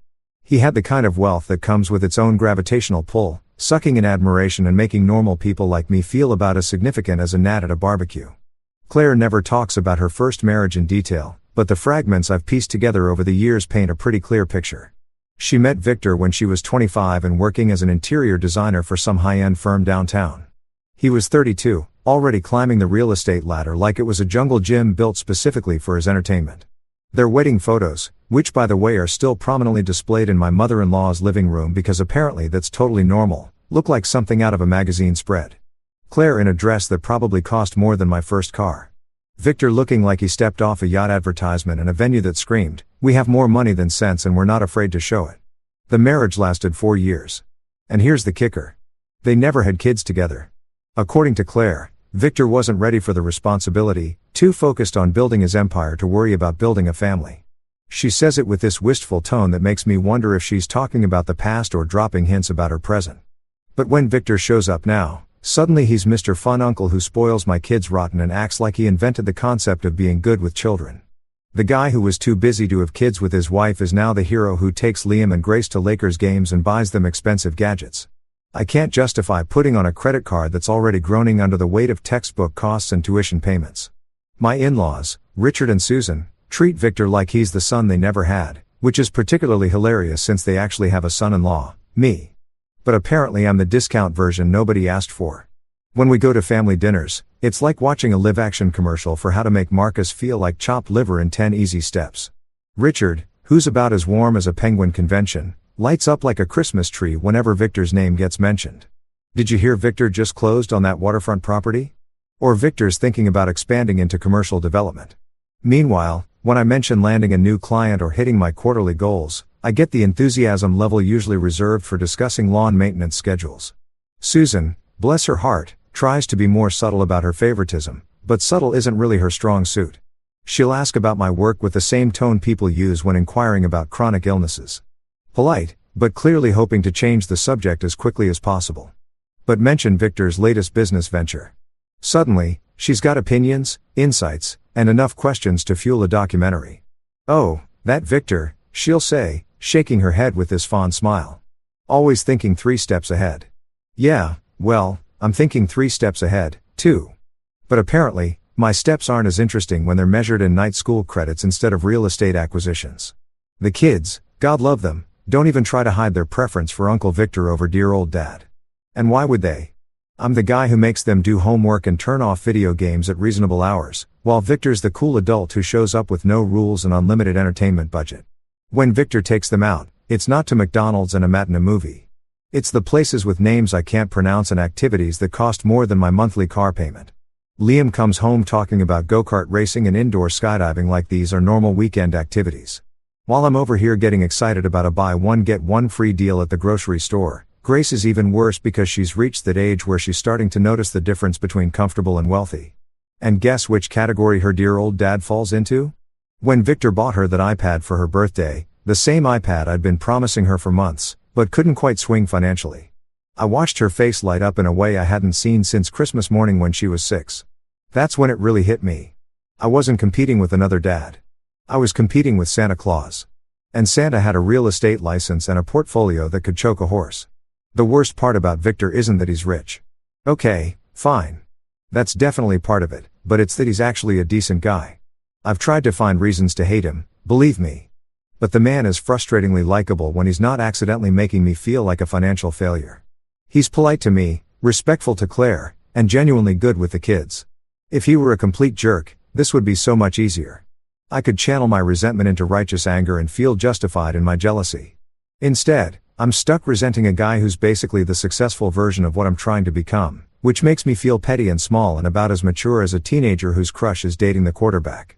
Claire swears the divorce was mutual, that they just grew apart. But I sometimes wonder if what really happened was that she got tired of being married to someone whose idea of a big night out was dinner at a restaurant that didn't require reservations 2 weeks in advance. She settled for me, the stable guy, the responsible choice, the human equivalent of a sensible sedan. When what she really wanted was a sports car. I work my ass off to give her and the kids a good life. But good and exciting are apparently two different things, and Victor's got the market cornered on exciting. So, when I sit in those night classes scribbling notes about market analysis and strategic planning, while my professor drones on about synergistic solutions to complex business challenges, I'm not just studying for a degree. I'm studying to become the kind of man who doesn't have to worry about being outshined by his wife's ex-husband at every family gathering. I'm working toward a future where my accomplishments matter as much as Victor's latest property acquisition, where my kids brag about their dad instead of just tolerating him between visits from the fun guy with the unlimited entertainment budget. The professors love to talk about return on investment and long-term strategic planning. But they never mention the part where your investment costs you 5 years of bedtime stories, missed baseball games, and watching your family slowly forget that you exist for anything beyond bill paying and rule enforcing. They don't tell you that while you're busy investing in your future, your present starts looking like a house where you're the tenant instead of the owner, always working to earn your place at a table that used to be automatically yours. But I kept telling myself it would all be worth it on graduation day. That moment when they called my name and I walked across that stage would validate every missed dinner, every late-night study session. Every time I chose textbooks over family time, my wife and kids would finally see that all those sacrifices were building towards something meaningful, something that would make their lives better in the long run. They'd understand that Dad wasn't just absent. He was working toward a future where being absent wouldn't be necessary anymore. I had this whole fantasy worked out in my head. Probably influenced by too many movies where the underdog gets his moment of triumph and everyone realizes they should have believed in him all along. Claire would have tears of pride in her eyes. Liam would actually admit that his old man was pretty cool.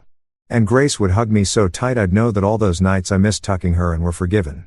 We'd go to dinner afterward, somewhere nice, somewhere I could finally afford without checking the bank balance first, and they'd hang on every word as I told them about my plans for the future, our future, the one I'd been building brick by brick through 5 years of academic torture. What I didn't realize was that while I was busy becoming the man I thought they needed, I was forgetting to be the man they actually wanted around. And Victor never had to choose between being present and being successful. He was born with enough money to be both. 6 months before graduation, I did something that felt both thrilling and terrifying. I started planning like this day was actually going to matter. You know that feeling when you're finally close enough to the finish line that you can actually see it instead of just imagining it exists somewhere in the mythical distance. That was me sitting at my laptop on a Tuesday night in February, officially reserving 3 seats for the ceremony like I was booking front row tickets to see my own life finally make sense. The university's reservation system was about as user-friendly as a tax audit. But I navigated through it with the determination of a man who'd already survived 5 years of academic bureaucracy. 3 seats, one for Claire, one for Liam, one for Grace. Not exactly filling up a whole section, but hey, quality over quantity, right? I even splurged for the premium seating option, which probably just meant the chairs wouldn't collapse during the ceremony, but it felt like investing in my family's comfort for the most important day of my adult life. $25 extra for seats that weren't in the nosebleeds. Practically a fortune by my standards, but this wasn't the time to pinch pennies. Then came the restaurant reservation, which turned into its own special kind of financial gymnastics. Bella Orto wasn't just any restaurant. It was the restaurant. The kind of place where people go to celebrate life's big moments instead of just grabbing dinner because everyone's hungry. I'd been driving past this place for 3 years, watching well-dressed couples walk in while I headed home to leftover pizza and homework, telling myself that someday I'd earn the right to eat somewhere that required reservations and didn't hand out crayons with the menus. Making that reservation felt like placing a bet on my own future. The hostess on the phone had that professionally cheerful voice that probably cost extra, asking if this was for a special occasion. When I said it was for my graduation dinner, she congratulated me like we were old friends. And for a minute, I felt like someone who deserved congratulations instead of just someone who'd stubbornly refused to quit when quitting would have been easier. Party of 4 for Saturday, May 18th at 7 p.m., she confirmed, and I repeated it back like I was accepting a mission from the president. The deposit was $50, which might not sound like much to normal people, but normal people aren't funding master's degrees while supporting a family on a financial advisor's salary in an economy that treats middle-class dreams like they're cute but impractical hobbies. $50 was groceries for 3 days or gas money or the difference between name brand and generic everything for a month.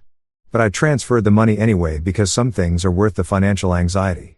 And proving to my family that I could afford to celebrate my own achievements felt pretty damn important. Shopping for a graduation outfit turned into an adventure in self-delusion and retail therapy. I spent 2 hours at Men's Warehouse trying on suits like I was auditioning for a role in Successful Adults Who Have Their Lives Together. The salesman, who was probably 19 and definitely getting commission on whatever I bought, kept pushing me toward the more expensive options. "This navy blue really brings out your eyes," he said, like my eyes were the selling point instead of my desperate need to look like someone who deserved a graduate degree.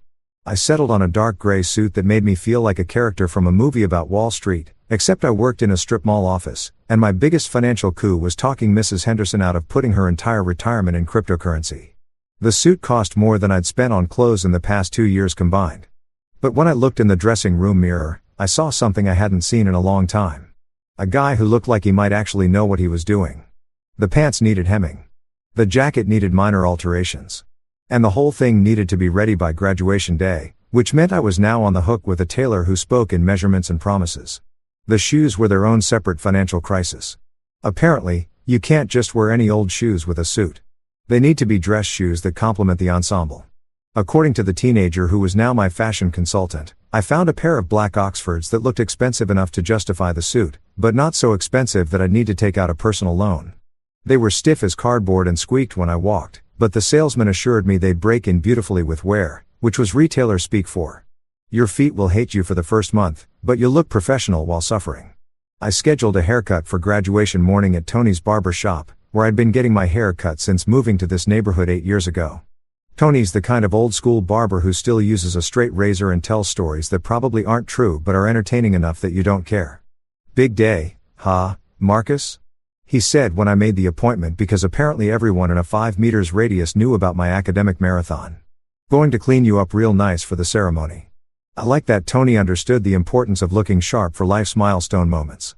Even if his definition of sharp hadn't evolved much since 1987, but the real planning, the emotional planning was happening in my head during those quiet moments between chaos. I'd be sitting in traffic on my way to class and I'd start imagining the ceremony like it was a movie I was directing in my mind. The music would swell as they called my name. Marcus Hall, Master of Business Administration, summa cum laude, because hell yes, I was graduating with honors after 5 years of academic torture.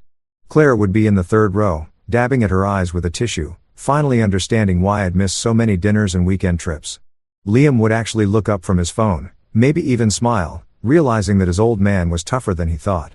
And Grace would bounce in her seat with excitement, proud to tell her friends that her daddy was the guy in the fancy hat walking across the stage.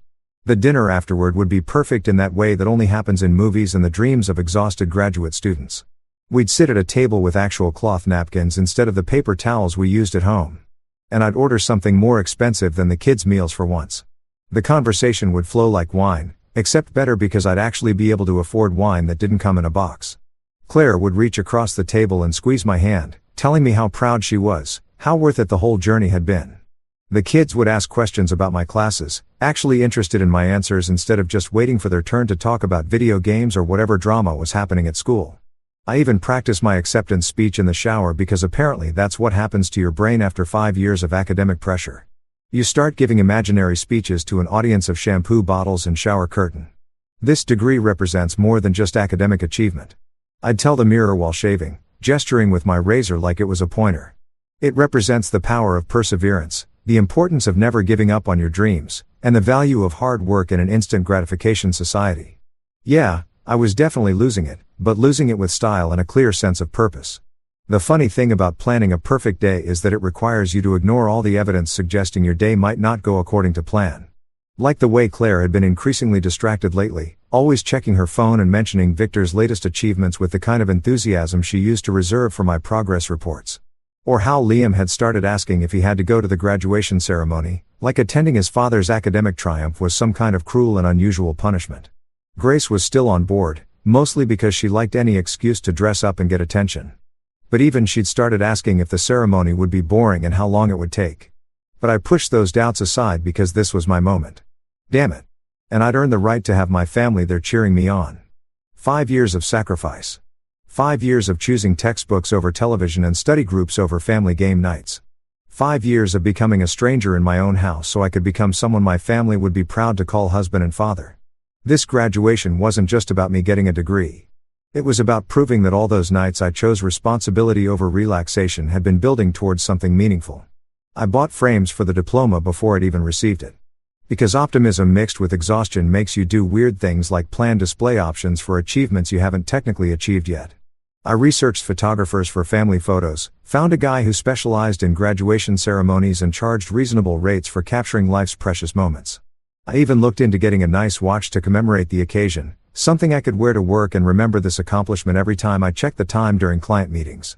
The truth is, I needed this day to be perfect because it felt like my last chance to prove that the past 5 years hadn't been a colossal mistake disguised as self-improvement. I needed my family to see me as someone worth celebrating, someone whose achievements mattered enough to warrant their undivided attention for one afternoon. I needed to feel like the protagonist of my own story instead of a supporting character in everyone else's more interesting lives. 3 weeks before my graduation, 3 weeks before the culmination of 5 years of academic hell and personal sacrifice, Claire dropped a conversational bomb that made my master's thesis defense look like a casual chat about the weather.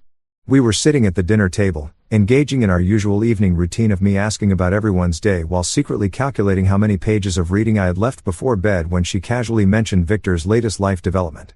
Like she was commenting on the meatloaf. "Victor's having a house opening party the same day as your ceremony," she said, cutting her chicken with the kind of precision that suggested she'd been rehearsing this conversation in her head. "His new place is insane. You should see the pool." The way she said it with this breathy excitement that I hadn't heard from her in months made my stomach drop faster than my GPA during organic chemistry. This wasn't just idle conversation. This was the setup to a punchline I really didn't want to hear. I actually laughed at first because what else do you do when your wife casually mentions that your biggest competition is throwing a party on the most important day of your adult life? It was such a ridiculous coincidence that it had to be a joke, right? Like the universe had run out of other ways to test my patience and decided to get creative with its timing. "Well, that's unfortunate timing for Victor," I said, spearing a piece of broccoli like it had personally offended me. "Guess I'll have to celebrate his new mansion some other weekend." But Claire kept going, and with each word, I realized this wasn't a casual observation. It was market research for a decision she was already considering. "His parents are flying in from Seattle," she continued. Her voice carrying that same tone she used when describing vacation destinations we couldn't afford. "And get this, the house has an infinity pool that overlooks the valley, a wine cellar, and apparently the kitchen cost more than most people's cars. The kids are so excited to see it." "Wait, hold up, rewind. The kids already know about this party?" I asked, setting down my fork with the kind of deliberate control that comes right before you lose all control. "When exactly did this come up in conversation? Because last I checked, we weren't in the habit of discussing Victor's social calendar at the family dinner table," and my children definitely weren't supposed to be more informed about my wife's ex-husband's real estate ventures than I was. Oh, he mentioned it when he picked them up last weekend. Claire said like this was totally normal and not at all the kind of information that should have been shared with the actual head of household. He wanted to make sure they knew about it in case we were free. Free on my graduation day. The day I'd been planning for 6 months. The day we'd all marked on our calendars. The day that was supposed to be about celebrating my achievement instead of drooling over Victor's latest acquisition. That's when Grace, my sweet 11-year-old daughter who used to think I hung the moon, decided to twist the knife a little deeper. Dad, Victor's pool has a water slide and a hot tub. And he said, we could bring friends if we want. It's going to be so cool. The enthusiasm in her voice was like listening to a commercial for everything I couldn't provide. Excitement, luxury, the kind of fun that doesn't require advanced planning or budget calculations. Liam, not to be outdone in the let's make dad feel inadequate department, chimed in with his own contribution to my growing existential crisis. And he's hiring a DJ and getting one of those taco trucks that makes everything fresh. Plus, his parents are supposedly really funny, not like grandma and grandpa who just complain about everything. Thanks, son. Nothing like a 14-year-old's brutal honesty to really drive home the point that your extended family doesn't measure up to your wife's ex-husband's extended family. I sat there for a moment trying to process what was happening while my family continued discussing Victor's party like it was the social event of the century and my graduation was just some minor scheduling conflict. Wait, I said probably louder than necessary. You're not actually thinking of going to this thing, are you? Because surely my wife of 8 years understood that attending her ex-husband's housewarming party instead of her current husband's graduation ceremony would be the kind of relationship-ending move that therapists write case studies about. Claire's face did this thing where she tried to look innocent while simultaneously looking guilty, which is apparently a facial expression they teach in advanced wife studies. It's not just a party, Marcus, she said like I was the one being unreasonable here. It's a networking event. There'll be people there who could really help with my interior design business. And you know how hard it's been to get clients lately. Yes, the business card. Of course, this was about Claire's career because heaven forbid we should prioritize my career milestone over her networking opportunities. The interior design business that consisted mostly of helping her friends rearrange their living rooms and occasionally getting paid for it.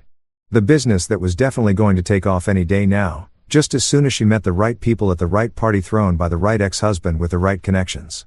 Plus, she continued, really warming up to her argument now. The kids really want to go, and they never get opportunities like this. I mean, when are they going to see a house like that again? Never mind that they'd been looking forward to my graduation for months, or that we'd already made reservations at Bella Orta, or that this was supposed to be our family's celebration of something I'd worked 5 years to achieve. Apparently, a house with an infinity pool trumped their father's academic achievement. I reminded her with what I thought was admirable restraint that I'd been planning this day for literally years. Claire, I made those restaurant reservations 6 months ago. I bought a suit. I scheduled time off work. This is my graduation day we're talking about, not some random Saturday afternoon. I could hear my voice getting tighter with each word, like someone was slowly turning a screw in my chest. That's when she hit me with the line that would echo in my head for weeks afterward. Marcus, it's just a graduation. You already had one for your bachelor's degree. Just a graduation. 5 years of night school. 5 years of missing bedtime stories and weekend trips. 5 years of choosing textbooks over family time. And she called it just a graduation. Like getting a master's degree while working full-time and raising 2 kids was equivalent to picking up dry cleaning or getting an oil change. Besides, she added, apparently not satisfied with the level of devastation she'd already achieved. Graduations are really more for the person graduating anyway. You'll be busy with the ceremony and the photos. You probably won't even notice if we're there or not, right? Because nothing says supportive family like skipping out on life's major milestones because they might be boring or inconvenient. The kids, sensing an opportunity to pile on, started listing all the reasons why Victor's party sounded infinitely more appealing than sitting through what Grace called boring speeches by people we don't know. Liam added that graduation ceremonies were just a bunch of old people walking around in weird hats, which was particularly hurtful since I was about to be one of those old people in weird hats. Grace mentioned that Victor had promised to let them drive his boat if they came to the party, which was apparently more exciting than watching their father receive academic honors. I tried to explain that this wasn't just about me. It was about what we prioritized as a family, about showing up for each other during important moments, about teaching our children that education and personal achievement matter. But my carefully reasoned arguments couldn't compete with the promise of water slides and taco trucks and boat rides with the fun adult who never made anyone do homework or chores. Look, Claire said, adopting that reasonable tone that women use when they're about to be completely unreasonable. Maybe we can stop by the ceremony for a little bit and then head over to Victor's afterward. Best of both worlds, right? Because nothing says this is important to me like treating my graduation ceremony as a brief pit stop on the way to a more exciting destination. I went to bed that night with Claire's words stuck in my head like a splinter. It's just a graduation. Just a graduation. The thing I'd been working toward for 5 years, the goal that had gotten me through countless late nights and early mornings. The achievement that was supposed to prove I was more than just another middle-aged guy stuck in middle management. According to my wife, it was just a graduation. Meanwhile, Victor's housewarming party was a networking opportunity and a once-in-a-lifetime experience for the kids. The worst part wasn't even the disappointment. It was the realization that somewhere along the way, I'd become the obligation in my own family. The responsible one, the reliable one, the one who paid the bills and enforced the rules and worked late into the night to provide for everyone else's dreams while my own dreams were relegated to just status. I was the supporting character in my own life story, and Victor was the guest star who showed up with better props and a bigger budget. That night, staring at the ceiling while Claire slept peacefully beside me, I started to understand that this wasn't really about a scheduling conflict between a graduation ceremony and a house party. This was about priorities, about respect, about whether my family saw me as someone worth celebrating or just someone who happened to live in their house and pay their bills. And based on their reaction to Victor's party invitation, I was starting to get my answer. And it wasn't the answer I'd been hoping for after 5 years of sacrifice. The night before my graduation, I came home from picking up my cap and gown, expecting to find my family buzzing with excitement about tomorrow's ceremony. You know, maybe Claire laying out her dress, the kids asking questions about the graduation process, everyone acting like we were preparing for something that mattered. Instead, I walked into our kitchen to find my wife packing beach towels and sunscreen like she was prepping for a day at Disneyland rather than her husband's academic triumph. For the pool tomorrow, she said without even looking up from the canvas bag, she was stuffing with enough supplies to survive a week on a tropical island. Her tone was casual, like she was explaining why she needed to grab milk from the store, not why she was preparing to ditch my graduation ceremony for Victor's house party. The sight of those towels, bright yellow and blue stripes that we bought for our last family vacation, sitting there like evidence of betrayal, made my chest feel tight. I stood in the doorway holding my graduation regalia, this black polyester symbol of 5 years of sacrifice, and watched my wife pack for someone else's celebration. The cap and gown were in a clear plastic bag with "Congratulations Graduate" printed across the front and cheerful letters that now felt like they were mocking me. Here I was finally holding the costume for my moment of triumph while my support system was literally packing up to leave. "Claire," I said, trying to keep my voice level despite the fact that my blood pressure was probably approaching stroke levels. "We need to talk about tomorrow." She looked up from the bag with this expression that was part innocence, part defiance, like a teenager who'd been caught sneaking out, but wasn't sorry about it. "What about tomorrow?" she asked, which was either the most toned-y response in marriage history or a deliberate attempt to gaslight me into thinking I was overreacting. The argument that followed wasn't really an argument. It was more like a one-sided conversation where I tried to explain why attending my graduation mattered, while Claire offered increasingly creative reasons why Victor's party was more important. "The kids have been looking forward to this pool party for weeks," she said, which was hilarious since they'd only known about it for 3 weeks and had presumably been looking forward to my graduation for much longer. "And you know how Grace gets around water? She's been practicing her diving all month." "Wait, what? Grace has been practicing diving?" I asked, feeling like I'd missed several chapters of my own family story. When had my 11-year-old daughter become an aspiring Olympic diver, and why was this the first I was hearing about it? At the community center, Claire explained, like this was common knowledge that I should have somehow absorbed through osmosis while buried in my business strategy textbooks. That's when Liam wandered into the kitchen, took one look at the beach bag, and said, "Sweet. We're still going to Victor's party tomorrow, right?" The enthusiasm in his voice was like a knife to the gut. When was the last time my son had shown that level of excitement about anything involving me?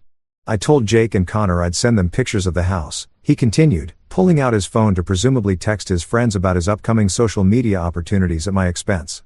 "Actually," I said, trying to channel whatever parental authority I had left, "we're going to my graduation ceremony tomorrow. You know, the thing we've been planning for 6 months. The reason I bought that suit hanging in the closet and made reservations at Bella Ororta." Both kids looked at me like I just announced we were spending the weekend reorganizing the garage. A mixture of disappointment and resignation that parents know all too well. Grace chose that moment to make her entrance, bouncing into the kitchen with her swimsuit in one hand and a bottle of sunscreen in the other. "Mom, do you think Victor's pool is heated?" Because Sarah's mom said infinity pools are sometimes cold and I don't want to freeze while I'm practicing my cannonballs. The fact that my daughter was consulting other parents about pool temperature for a party she was attending instead of my graduation ceremony felt like the universe's way of telling me I'd lost control of my own life. "Grace, sweetheart," I said, crouching down to her level and trying to inject some authority into my voice. "We're not going to Victor's party tomorrow. We're going to Daddy's graduation. Remember the big day we've been talking about?" She looked at me with the kind of pity usually reserved for people who don't understand that Santa Claus isn't real. "But Dad, we already told Victor we'd be there. It would be rude not to go." There it was, my 11-year-old daughter lecturing me about rudeness while my family prioritized someone else's feelings over mine. The irony was so thick you could cut it with a diploma. "And besides," she added, really driving the point home, "graduations are boring. All those people in weird hats walking around while some old guy talks for forever." Claire jumped back into the conversation before I could address my daughter's assessment of academic ceremonies. "Marcus, you're being unreasonable. This is a huge opportunity for the kids to see how successful people live. It's educational." Educational. Apparently, touring Victor's mansion was a valuable learning experience while watching their father receive a master's degree was just tedious entertainment. "Educational," I repeated, feeling my voice rise despite my best efforts to stay calm. "You want to know what's educational? Showing your children that hard work and perseverance pay off. Demonstrating that when someone in your family achieves something important, you show up to support them. Teaching them that education matters more than pool parties and networking opportunities." That's when Claire really let me have it. "Don't lecture me about family values. Marcus, you've been absent for 5 years, buried in books and classes, missing dinners and family game nights. Now you want us to sit through hours of boring speeches just so you can feel validated." The words hit me like a physical blow, mostly because there was just enough truth in them to make the lie feel believable. Yes, I'd been absent. Yes, I'd missed dinners and game nights and bedtime stories, but I'd been absent for them, building something that would benefit our entire family, sacrificing my present for their future. The fact that they couldn't see the difference between selfish absence and purposeful sacrifice made me question whether they really knew me at all. "Fine," I said, "because sometimes surrender feels easier than fighting a battle you're clearly not going to win. Go to Victor's party. Have fun swimming in his pool and eating his catered food and networking with his successful friends, but don't pretend you're doing it for the kid's education or your career. On the fact that you're choosing him over me." The silence that followed was the kind of heavy quiet that settles over a house when everyone realizes they've said things they can't take back. Liam looked uncomfortable. Grace seemed confused. And Claire had that expression she gets when she knows she's wrong, but is too proud to admit it. I stood there holding my graduation cap and gown, feeling like an actor who'd been handed the wrong script for a play he didn't want to be in. By midnight, we weren't speaking. The kids had gone to bed without their usual good nights, unsure how to navigate the tension that had settled over our house like a toxic fog.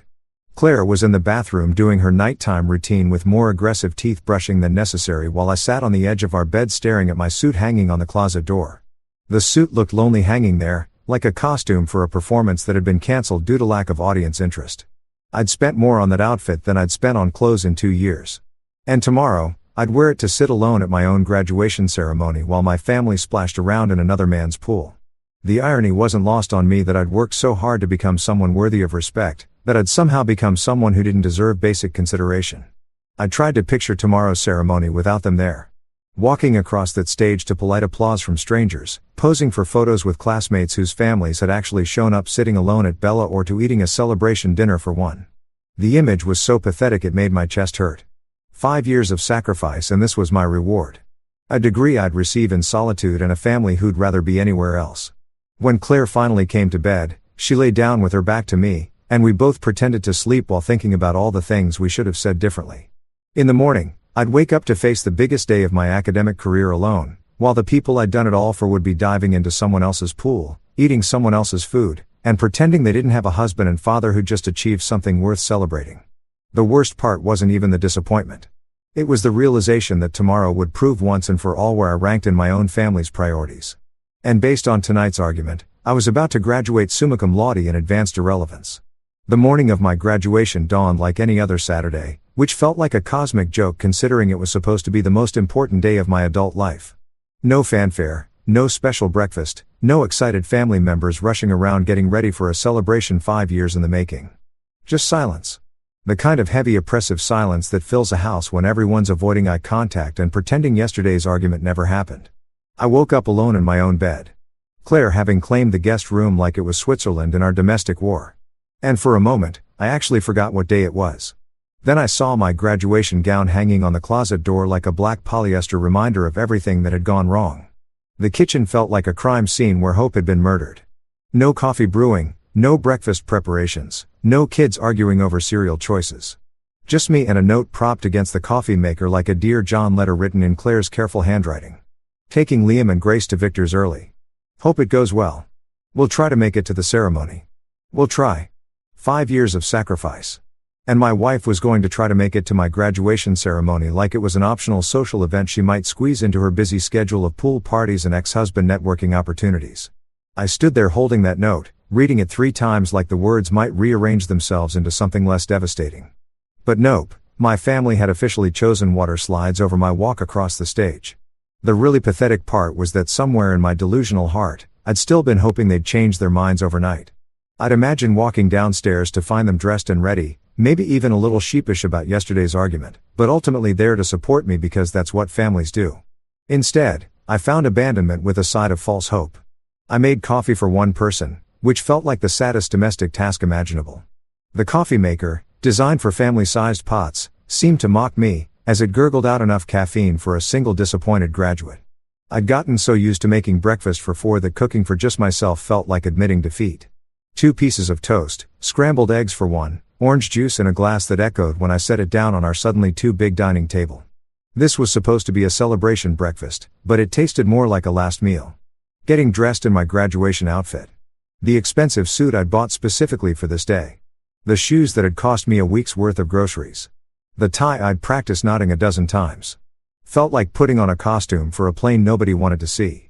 I looked in the mirror and saw a guy who'd achieved something significant while somehow managing to lose everything that mattered.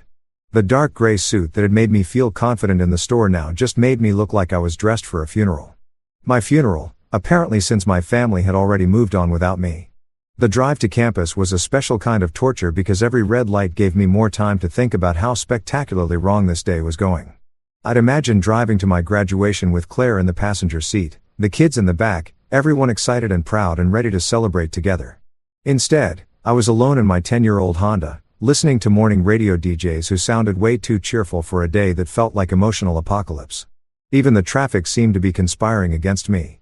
Every other car seemed to be filled with families heading somewhere together, kids pressed against windows, parents talking and laughing, the kind of togetherness I'd apparently taken for granted until it was gone.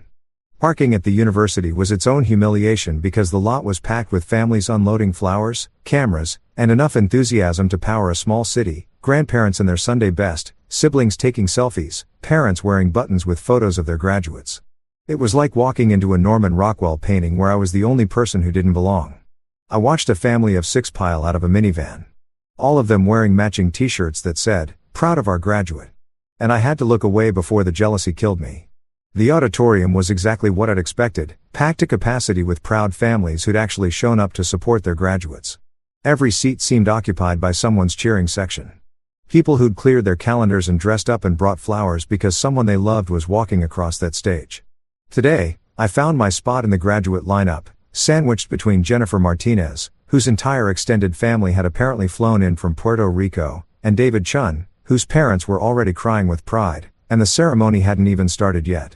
Everyone around me was adjusting their caps, checking their phones for last-minute good luck messages from family members, talking about dinner plans and photo sessions, and all the celebration activities I'd planned but would now be doing solo. "Are your folks here yet?" Jennifer asked, craning her neck to scan the audience like she was genuinely interested in my family's attendance situation. I mumbled something noncommittal about them running late because admitting that my wife had chosen her ex-husband's pool party over my graduation felt like the kind of humiliation that would follow me for the rest of my academic career. David's mom caught my eye from the audience and waved enthusiastically, apparently including me in her maternal pride by association, which somehow made everything worse. The ceremony itself was a blur of speeches about achievement and perseverance and the importance of lifelong learning. All the inspirational garbage that sounds meaningful when you have people in the audience who care about your success. The dean talked about how proud the families must be. How this day represented not just individual achievement, but community support and shared sacrifice. I sat there thinking about how my community was currently cannonballing into Victor's infinity pool while I collected the degree they'd apparently forgotten to care about. When they started calling names for master's degree recipients, my heart rate picked up like I was approaching the electric chair instead of academic recognition. Marcus Hall, Master of Business Administration, summa cum laude. The words echoed through the auditorium, and I stood up, walked across that stage, and shook hands with the dean like I'd rehearsed in my head 1,000 times. But instead of the triumphant moment I'd imagined, it felt hollow, like going through the motions of someone else's dream. The applause was polite and generic, the kind you get from strangers who clap. Because clapping is what you do at graduations, not because they're invested in your success. I held my diploma and smiled for the photographer. But it felt like the most expensive participation trophy ever awarded. All that work, all that sacrifice, all those nights I'd chosen textbooks over family time. And for what? To walk across a stage alone while my wife and kids splashed around at a party thrown by the man who represented everything I wasn't successful enough to be. The irony was crushing. I'd earned the highest honors in my program while simultaneously failing the most important test of my life. Keeping my family engaged in my dreams long enough to see them come true. After the ceremony, the lawn outside the auditorium turned into a massive celebration zone where every graduate except me seemed to be surrounded by proud relatives taking photos and planning dinner reservations. Families posed with their graduates. Grandparents cried happy tears. Siblings complained about having to take just one more picture. I stood off to the side like a party crasher at my own celebration, watching other people live the day I'd been planning for 5 years. My phone stayed stubbornly silent. No congratulatory texts. No wish we could be there messages. No acknowledgement that today was any different from any other Saturday in the Hall family calendar. The worst part wasn't even the loneliness. It was the growing realization that this day had revealed something fundamental about my relationship with my family that I'd been too busy or too naive to see before. While I'd been grinding through graduate school, telling myself I was building a better future for all of us, they'd been building a life that apparently didn't include room for my achievements. I'd been so focused on becoming someone worthy of their pride that I'd missed the fact that they'd already decided I wasn't worth their time. After the ceremony ended and the last of the happy families had cleared out with their flowers and photo albums and promises of celebratory dinners, I found myself standing alone on the university lawn like the world's most overdressed scarecrow. The campus that had been buzzing with excitement 20 minutes earlier now looked like the aftermath of a party I hadn't been invited to. Scattered programs blowing in the wind, a few abandoned graduation caps, and the kind of emptiness that settles over places where joy used to be. I sat on a bench under an oak tree, still wearing my cap and gown like some kind of academic ghost, and tried to figure out what the hell I was supposed to do with the rest of my life's biggest day. That's when my phone buzzed in my pocket. And for one pathetic moment, my heart jumped with hope. Maybe it was Claire calling to congratulate me, or the kids texting to say they were proud of their old man, or even just someone acknowledging that I'd accomplished something worth acknowledging. I pulled out my phone expecting validation and instead found something that made my blood turn to ice water. 95 missed calls from Claire. 95. Not 1 or 2 calls you might miss during a ceremony, but 95 calls. The kind of number that means someone's either having a mental breakdown or there's an emergency so serious that social etiquette goes out the window. My hands started shaking as I scrolled through the call log, watching the timestamp show that she'd been trying to reach me for the past hour while I was sitting through speeches about achievement and perseverance.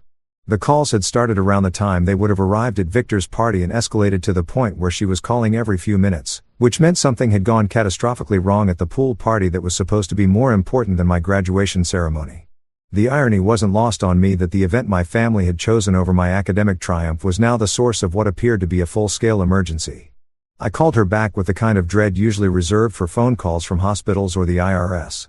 And she answered before the first ring even finished, which told me everything I needed to know about how serious this was. "Marcus, thank God," she said, and her voice had that high-tight quality that happens when someone's been crying and trying not to hyperventilate at the same time. "I've been trying to reach you for an hour. Where have you been?" "Where have I been?" "Oh, just at my graduate school ceremony that you skipped to attend a pool party." "But sure, let's pretend I'm the one who's been unavailable."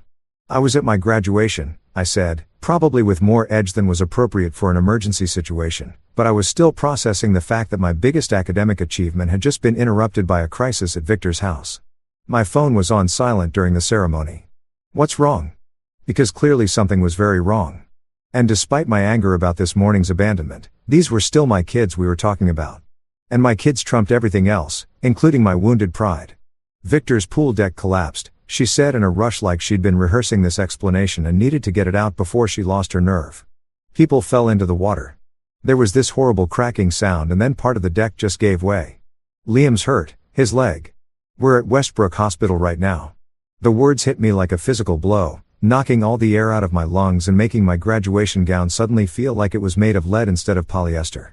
Liam, my 14-year-old son, who'd been so excited about Victor's water slide and arcade games that he'd been willing to skip his father's graduation for them.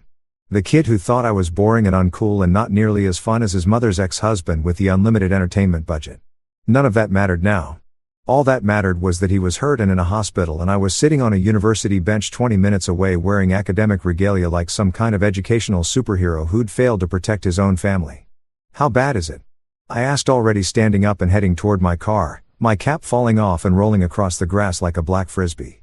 I didn't have time to chase. Is he okay? Is he conscious? What did the doctors say? My mind was racing through worst-case scenarios. Broken bones, head injuries, spinal damage. All the things that could happen when pool decks collapse and teenagers fall into water surrounded by concrete and construction debris. He's conscious, Claire said, and I could hear the relief in her voice, even through her panic. His leg is definitely broken. Maybe his ankle, too. They're doing x-rays now. But Marcus, it was so scary. One minute everyone was having a good time and the next minute there was screaming and people in the water and Liam couldn't get up. Her voice cracked on the last part and despite everything that had happened between us, my heart broke a little for how terrified she must have been.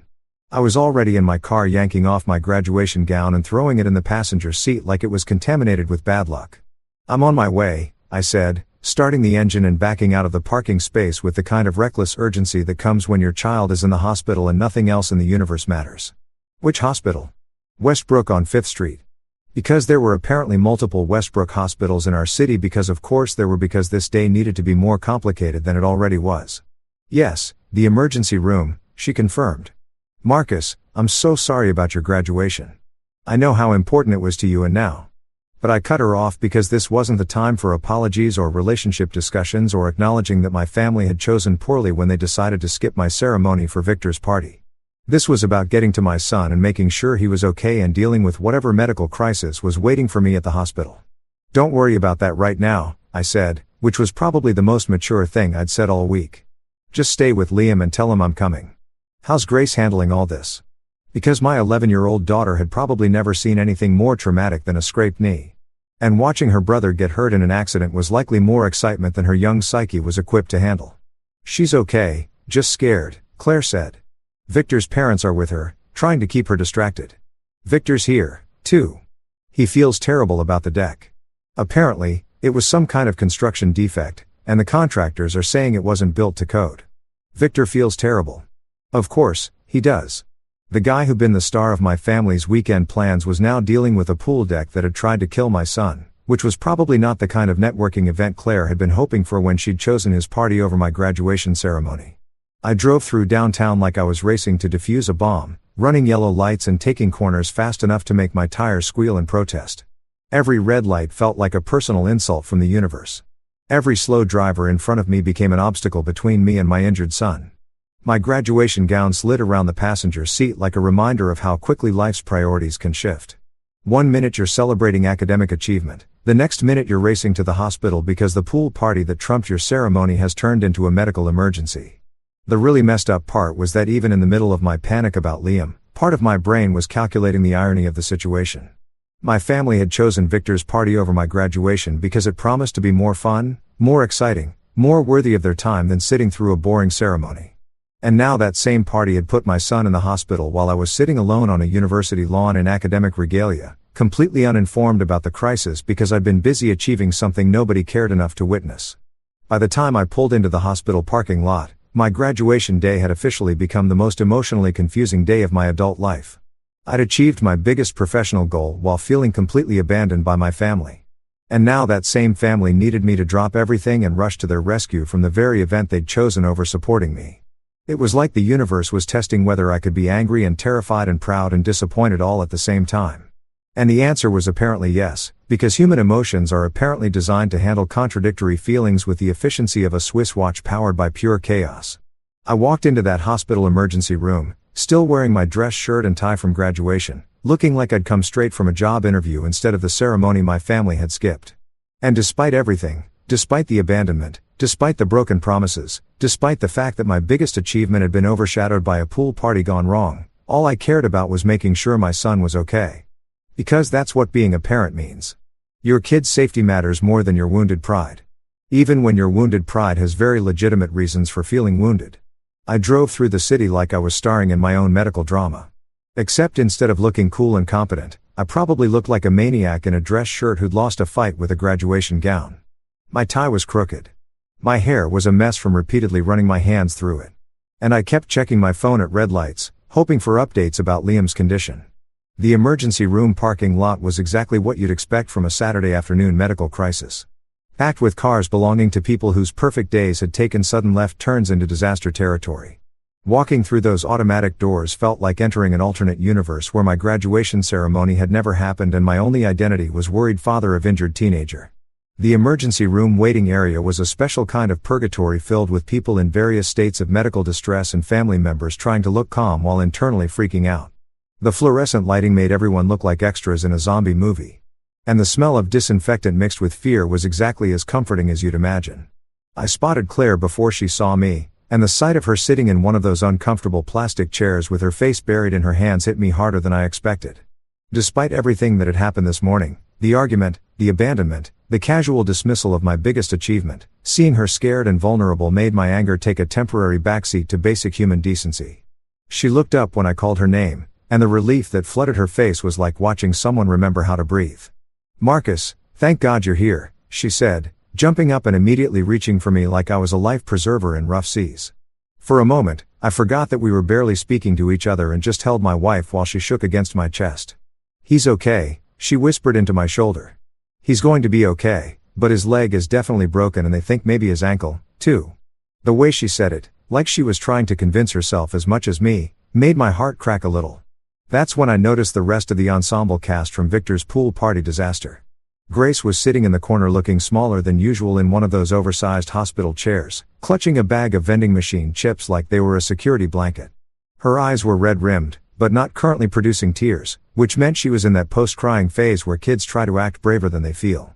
When she saw me, her face lit up with the kind of relief that made me remember why being a dad was worth all the homework battles and curfew negotiations.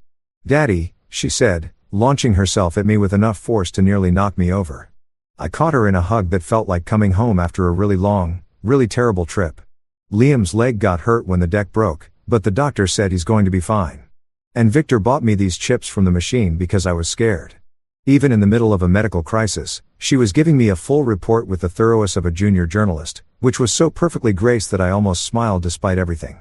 But then I looked past my daughter and saw them, Victor and his parents, standing near the nurse's station like they belonged there, like they were part of our family crisis instead of the reason for it.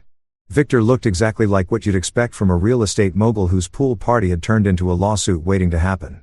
Expensive casual clothes that somehow still looked put together.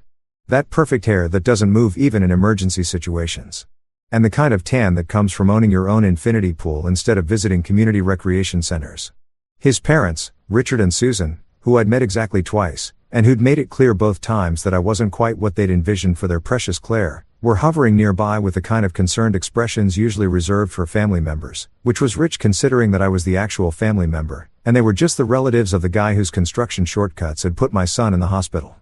But there they were, acting like concerned grandparents while the actual father showed up looking like he'd been dressed by a tornado.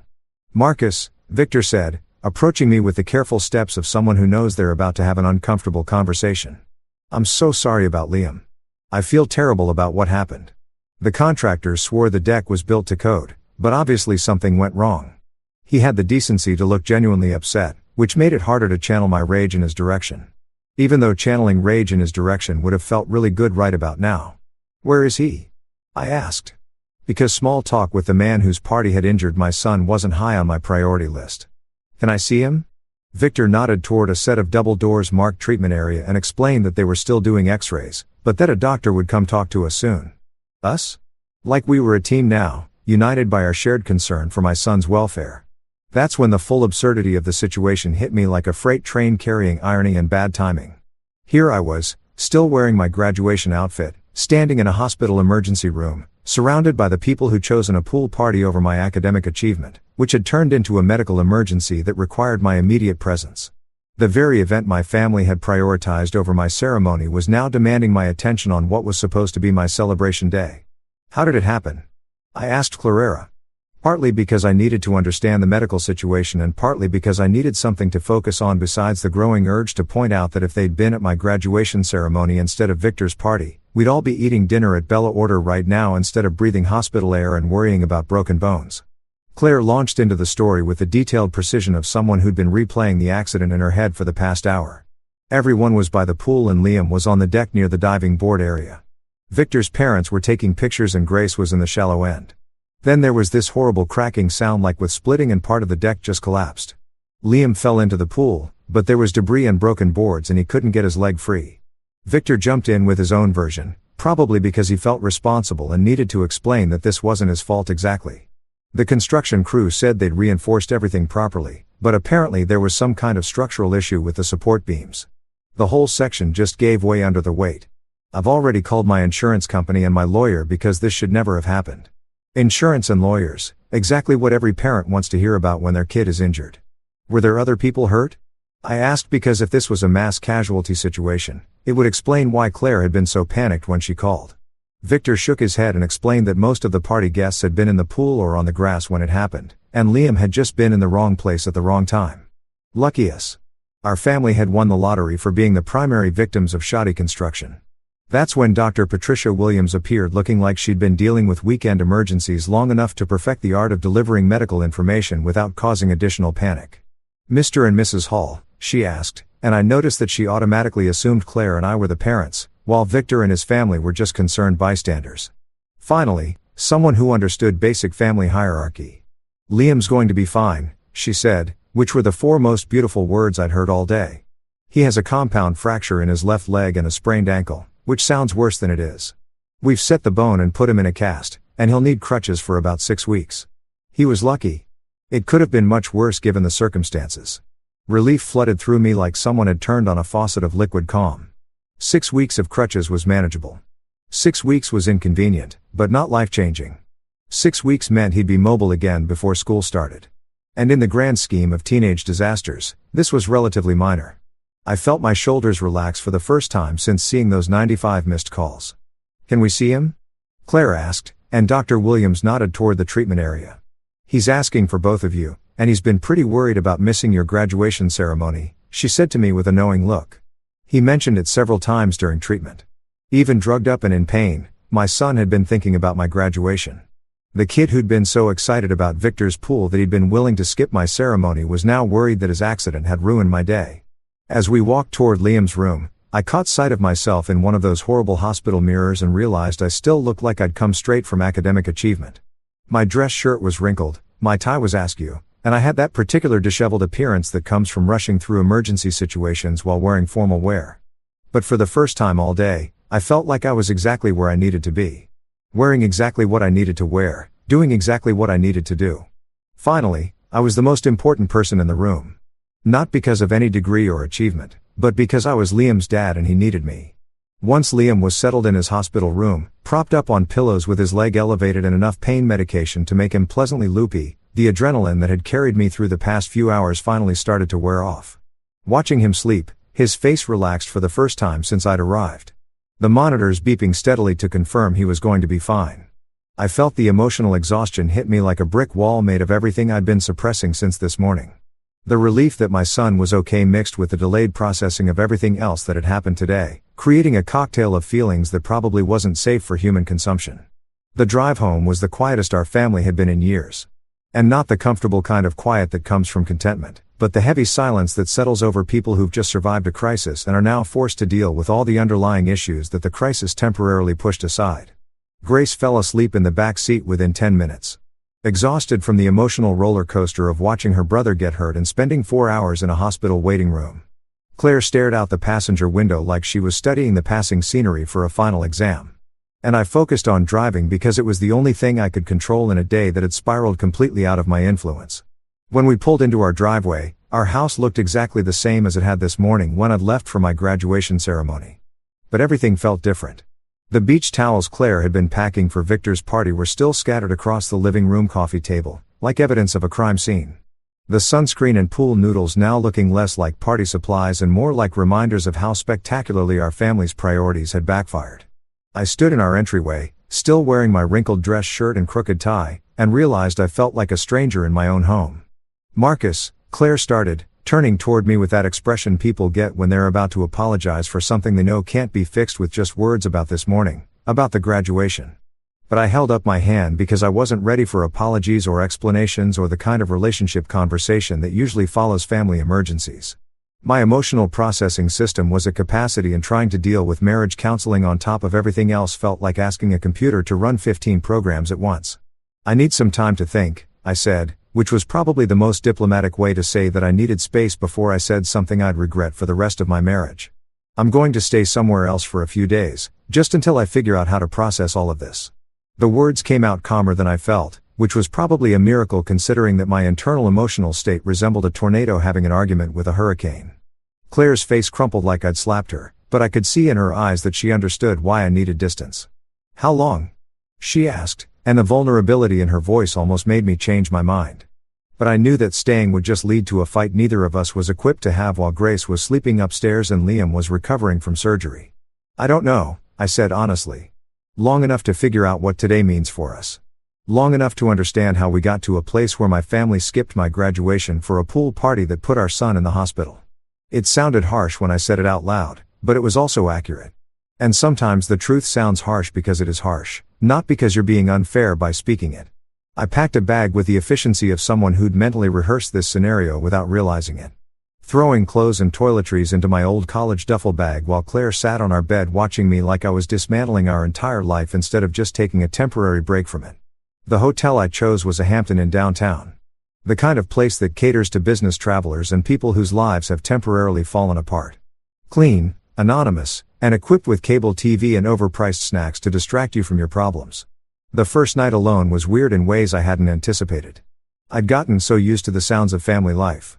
Claire's breathing next to me, the kids moving around upstairs, the dishwasher running, the general ambient noise of a house where people live together.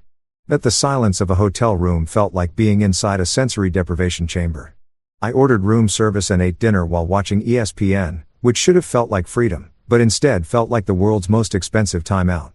I turned my phone off except for calls from Liam and Grace because I needed space from Claire's text messages and voicemails that probably ranged from apologetic to defensive to worried. And I wasn't ready to navigate that emotional minefield while sitting alone in a hotel room eating overpriced club sandwiches. The only messages I wanted to see were from my kids. And thankfully, they both checked in that first night. Liam to complain about hospital food and Grace to tell me she missed me and when was I coming home. The next morning, I visited Liam at the hospital before Claire arrived, bringing him magazines and snacks and the kind of father-son conversation we hadn't had in months. He was more alert without the pain medication, which meant he was also more aware of the awkwardness of his parents' marriage crisis playing out around his hospital bed. "Dad, are you and Mom getting divorced?" he asked with the blunt directness that teenagers use when they're scared but trying to act mature about adult problems. "No," I said, which was true as far as I knew. Though I honestly wasn't sure what we were doing beyond taking a break from pretending everything was fine. "We just need some space to figure things out. Your mom and I had a disagreement about priorities, and we need to work through that without making you and Grace uncomfortable." It was the kind of diplomatic parent speak that probably fooled no one, but felt better than admitting I didn't know if my marriage was salvageable. Liam nodded like he understood, though I suspected he understood more than I was comfortable with. "The graduation thing was messed up," he said quietly. "I mean, I wanted to go to Victor's party because it sounded fun, but I knew your ceremony was important." I should have said something. The fact that my 14-year-old son had more emotional intelligence about the situation than his mother had shown was both heartening and depressing. "You're a kid," I told him. "It's not your job to manage adult priorities. That's on me and your mom." But internally, I was proud of him for recognizing that the situation had been unfair, even if he'd been too young to do anything about it at the time. It gave me hope that my kids were learning something about respect and priorities, even if their parents were still figuring it out. Over the next few days, I established a routine that felt like being a part-time parent and full-time hotel guest. I'd visit Liam every morning, help him with his physical therapy exercises, and bring him homework from school so he wouldn't fall behind. I'd pick up Grace after school twice a week, take her for ice cream or to the park, and listened to her process the family drama with the kind of earnest confusion that 11-year-olds bring to adult problems they can't quite understand. "When are you coming home, Daddy?" became her standard greeting. And each time she asked, I felt a little more pressure to figure out what home was supposed to look like if I decided to come back. Because that was the real question I was wrestling with in that hotel room.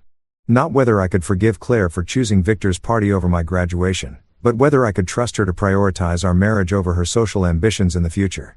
The hotel manager, a woman named Janet, who'd apparently seen her share of temporary family refugees, started recognizing me in the lobby and would ask about Liam's recovery with the kind of genuine concern that made me realize I'd been living in this weird liminal space long enough to become a regular. "Your boy doing better?" she'd ask when I came back from the hospital, and I'd give her updates like we were old friends instead of strangers connected only by my family crisis and her professional hospitality. By the end of the week, I'd reached some conclusions about what I needed if this marriage was going to work. Not demands exactly, but boundaries that felt non-negotiable if we were going to rebuild trust. Claire needed to understand that my achievements mattered as much as her networking opportunities, that family obligations couldn't be discarded whenever something more exciting came along, and that respect was a two-way street that required actual effort to maintain. I also realized that I'd been so focused on becoming someone worthy of my family's pride that I'd forgotten to demand the kind of basic respect that shouldn't require earning. My master's degree was just a symbol. What really mattered was whether my wife saw me as a partner worth supporting or just a reliable guy who paid the bills while she pursued more interesting relationships with more successful men. The hotel room had become a cocoon where I could think without the noise of family dynamics and social expectations. But I knew I couldn't stay there forever. Eventually, I'd have to go home and have the conversation that would determine whether we could rebuild something worth rebuilding or whether my graduation day had marked the end of more than just my academic career. But for now, I was content to visit my son, hug my daughter, and figure out what kind of man I wanted to be when this temporary exile ended. After a week of living like a corporate refugee in a Hampton Inn that smelled permanently of industrial-strength coffee and broken dreams, I finally felt ready to go home and have the conversation that would either save my marriage or officially end it. The hotel room had served its purpose as a thinking tank where I could process 5 years of accumulated resentment without anyone asking me to fix dinner or help with homework. But I was starting to feel like I was hiding from my own life instead of figuring out how to improve it. Besides, the daily rate was eating into my savings faster than a teenager with a credit card at the mall.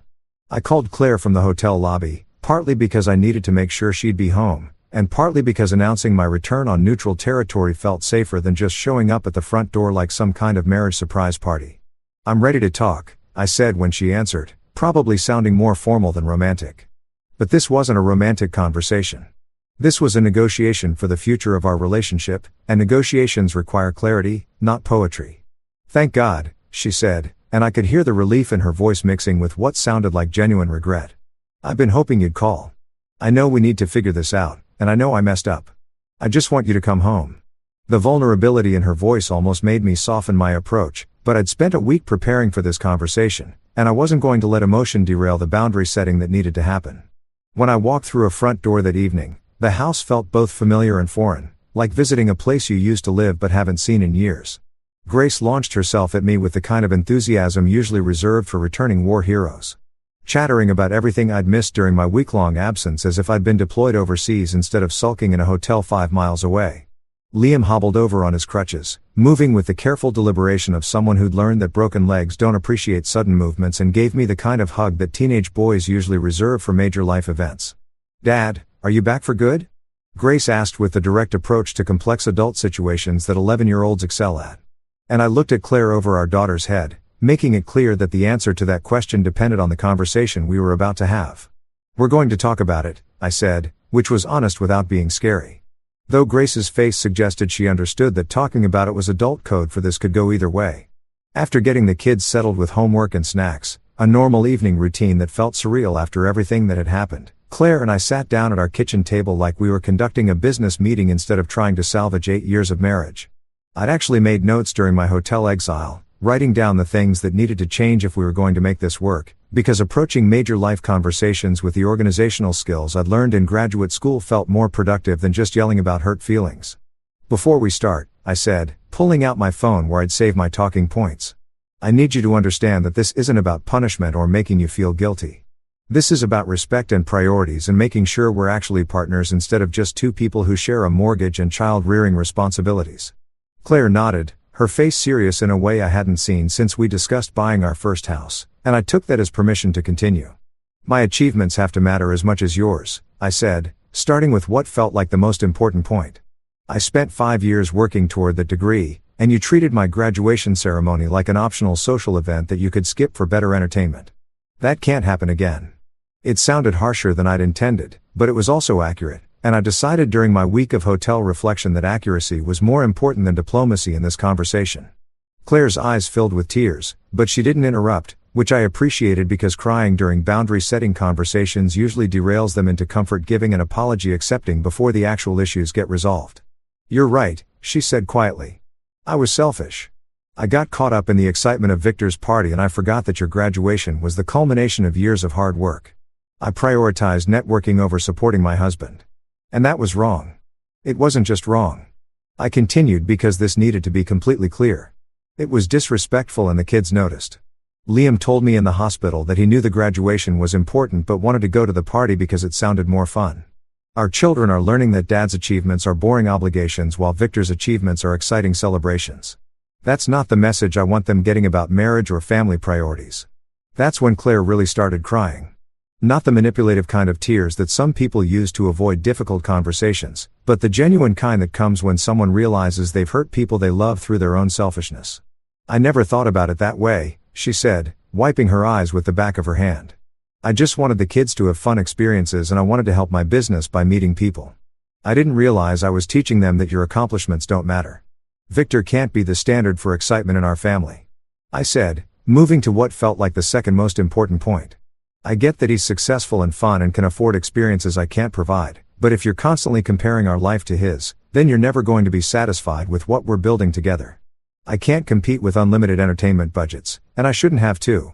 Claire nodded emphatically like she'd been thinking about this too during our week apart. "Victor texted me yesterday," she said, which immediately made my jaw clench because the last thing this conversation needed was more Victor content. He wanted to apologize again about Liam's accident and to say that he understood if we needed space from his events for a while. He actually said he'd been worried that his parties were causing problems for our family. "Smart guy," I said.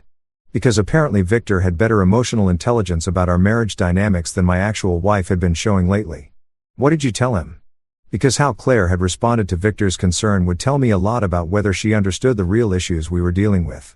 "I told him that our family needed to focus on our own priorities for a while," she said. And I felt something in my chest relaxed for the first time in weeks.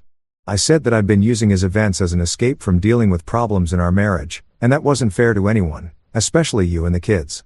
We talked for 2 more hours, covering everything from her interior design business aspirations to my career goals to how we wanted to handle family time and social obligations going forward. Claire admitted that she'd been feeling restless in our marriage. Not because she didn't love me, but because she'd been comparing our middle-class life to the wealthy lifestyle she'd experienced with Victor.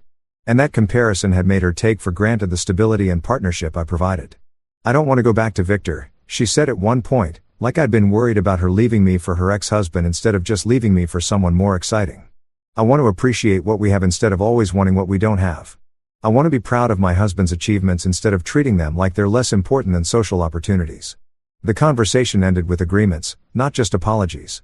Claire would prioritize family obligations over networking events, especially when those obligations involved celebrating achievements that had required long-term sacrifice.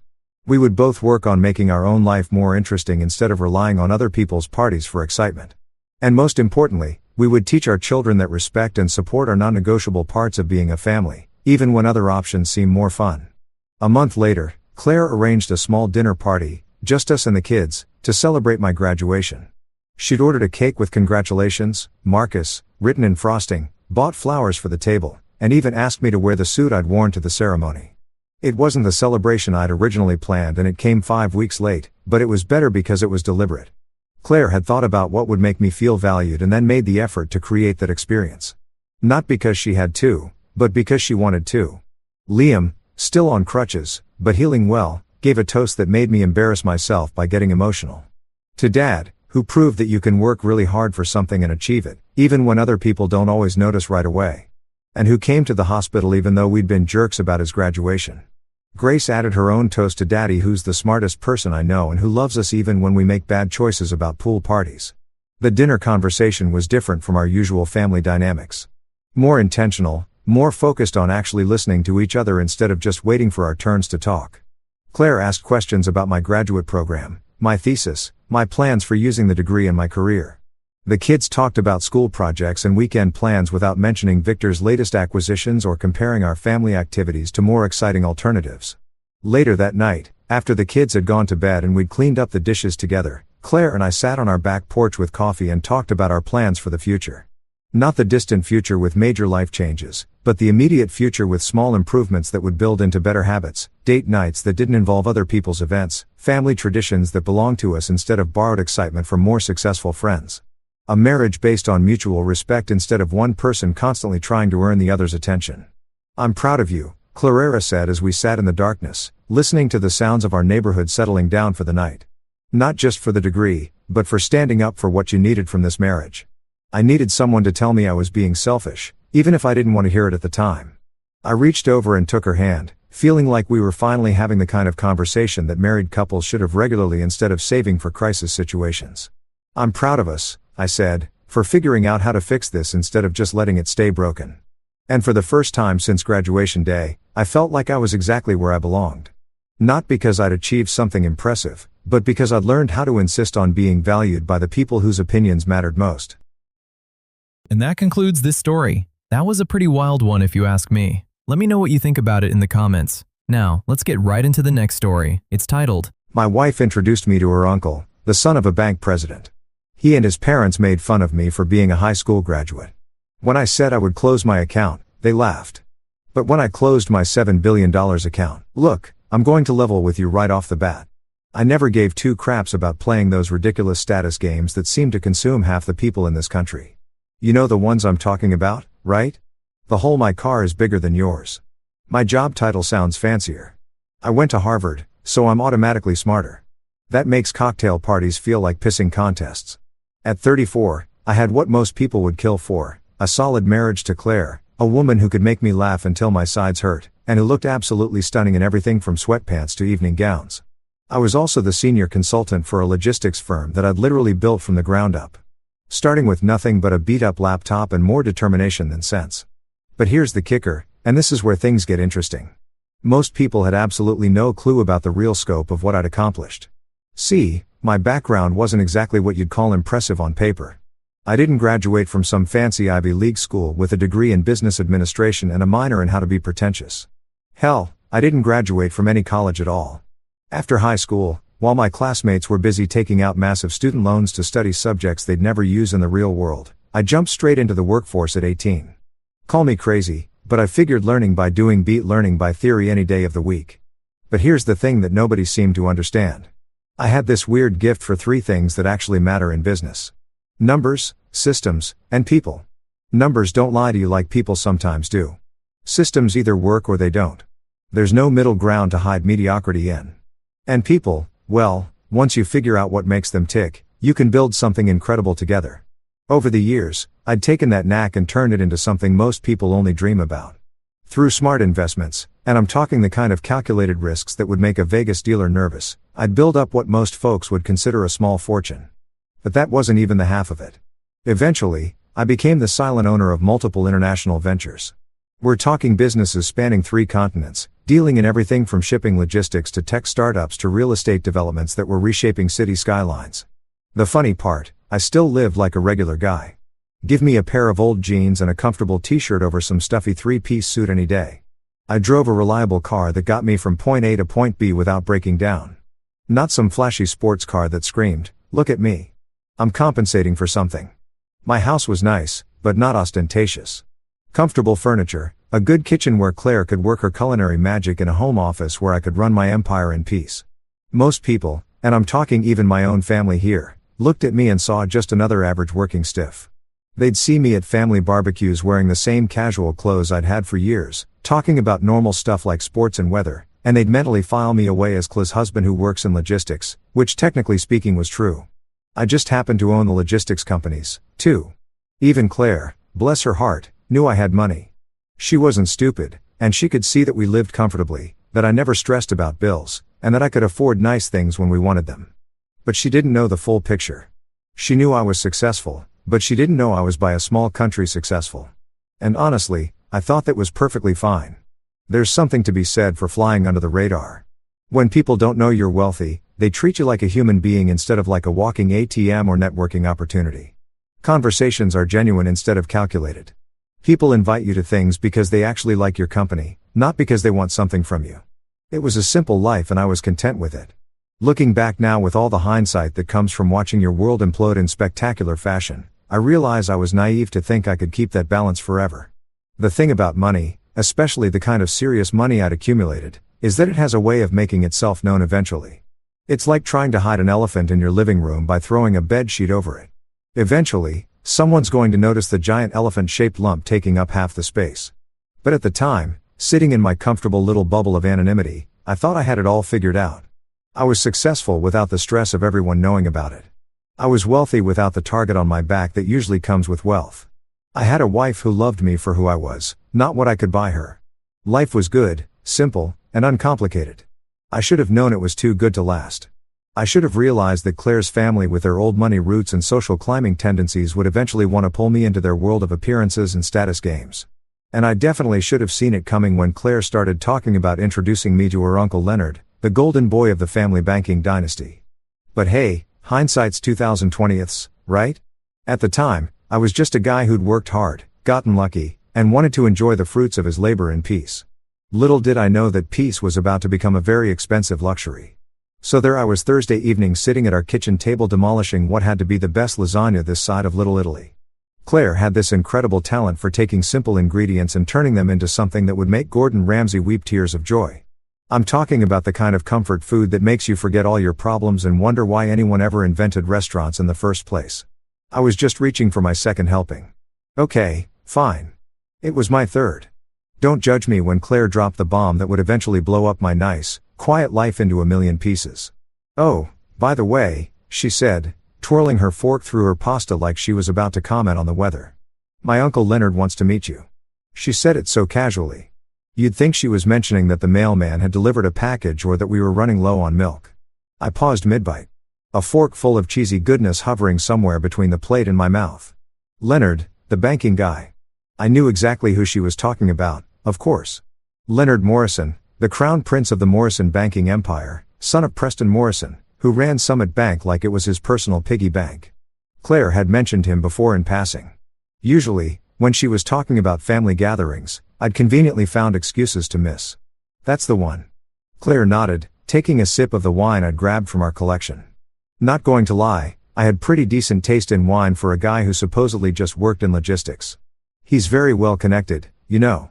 His father runs Summit Bank and Leonard's being groomed to take over eventually. This could be really good for you, honey. Now, here's where I should probably mention something important about my relationship with Claire's family. They came from what people like to call old money.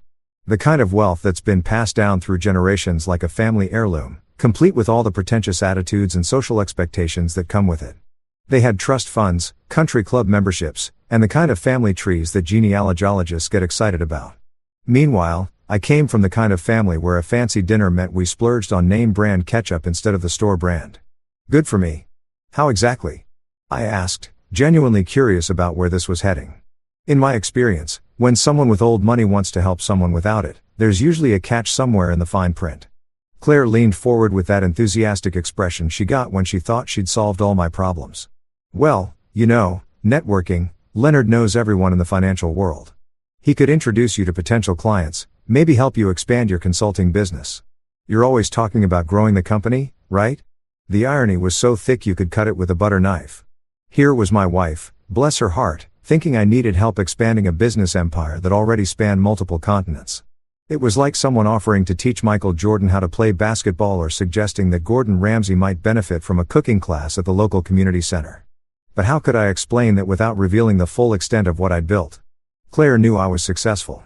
She could see that we lived comfortably, that I never stressed about money, that I could afford nice things when we wanted them. But she thought successful meant I made good money as a consultant. Not that I could buy and sell most of the companies Leonard probably considered impressive. I don't really need connections, babe, I said carefully, trying to find the right balance between truth and discretion. The business is doing pretty well on its own. Claire waved her hand dismissively like I was being modest for no reason. Oh, come on. Everyone can use good connections. Besides, Leonard's really curious about you. I've told him you're smart and hardworking, and he wants to meet the man who swept me off my feet. I had to bite back a laugh at that. If Leonard was anything like the typical banking heir I'd dealt with in my business ventures, he was probably curious about me the same way a cat is curious about a mouse. As something amusing to play with before moving on to more important matters. He's a bit blunt, Claire continued, using that tone people use when they're trying to warn you about someone without actually warning you. But don't take it personally. That's just how he is. Once you two start talking business, I'm sure he'll respect you. He respects success and you're definitely successful. Again, with the irony, if Leonard respected success, he was about to meet more of it than he could handle.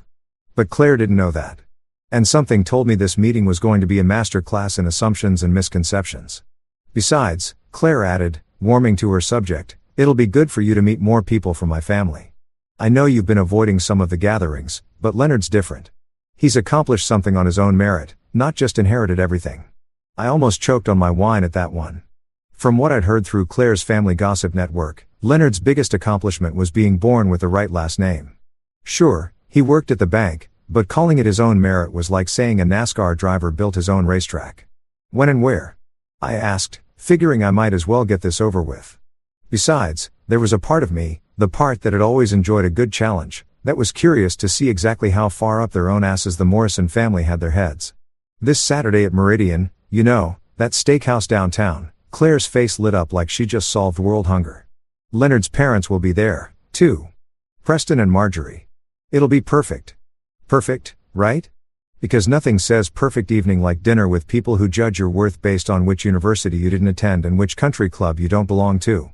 Sounds great. I lied. Already mentally preparing myself for what was sure to be an evening of barely concealed condescension and thinly veiled insults. Little did I know I was walking into what would become the most expensive dinner conversation in Summit Bank's 100 Red Year history. Looking back now, I should have trusted my instincts and found an excuse to skip the whole thing. But sometimes life has a funny way of putting you exactly where you need to be, even when where you need to be is about to become a complete shit-ow. Saturday evening rolled around faster than a tax bill in April. And there I was, standing in front of my closet, trying to figure out what the hell to wear to meet the royal banking family.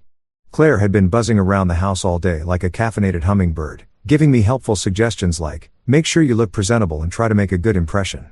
Because apparently she thought I regularly showed up to important dinners looking like I just crawled out of a dumpster behind a 7-Eleven.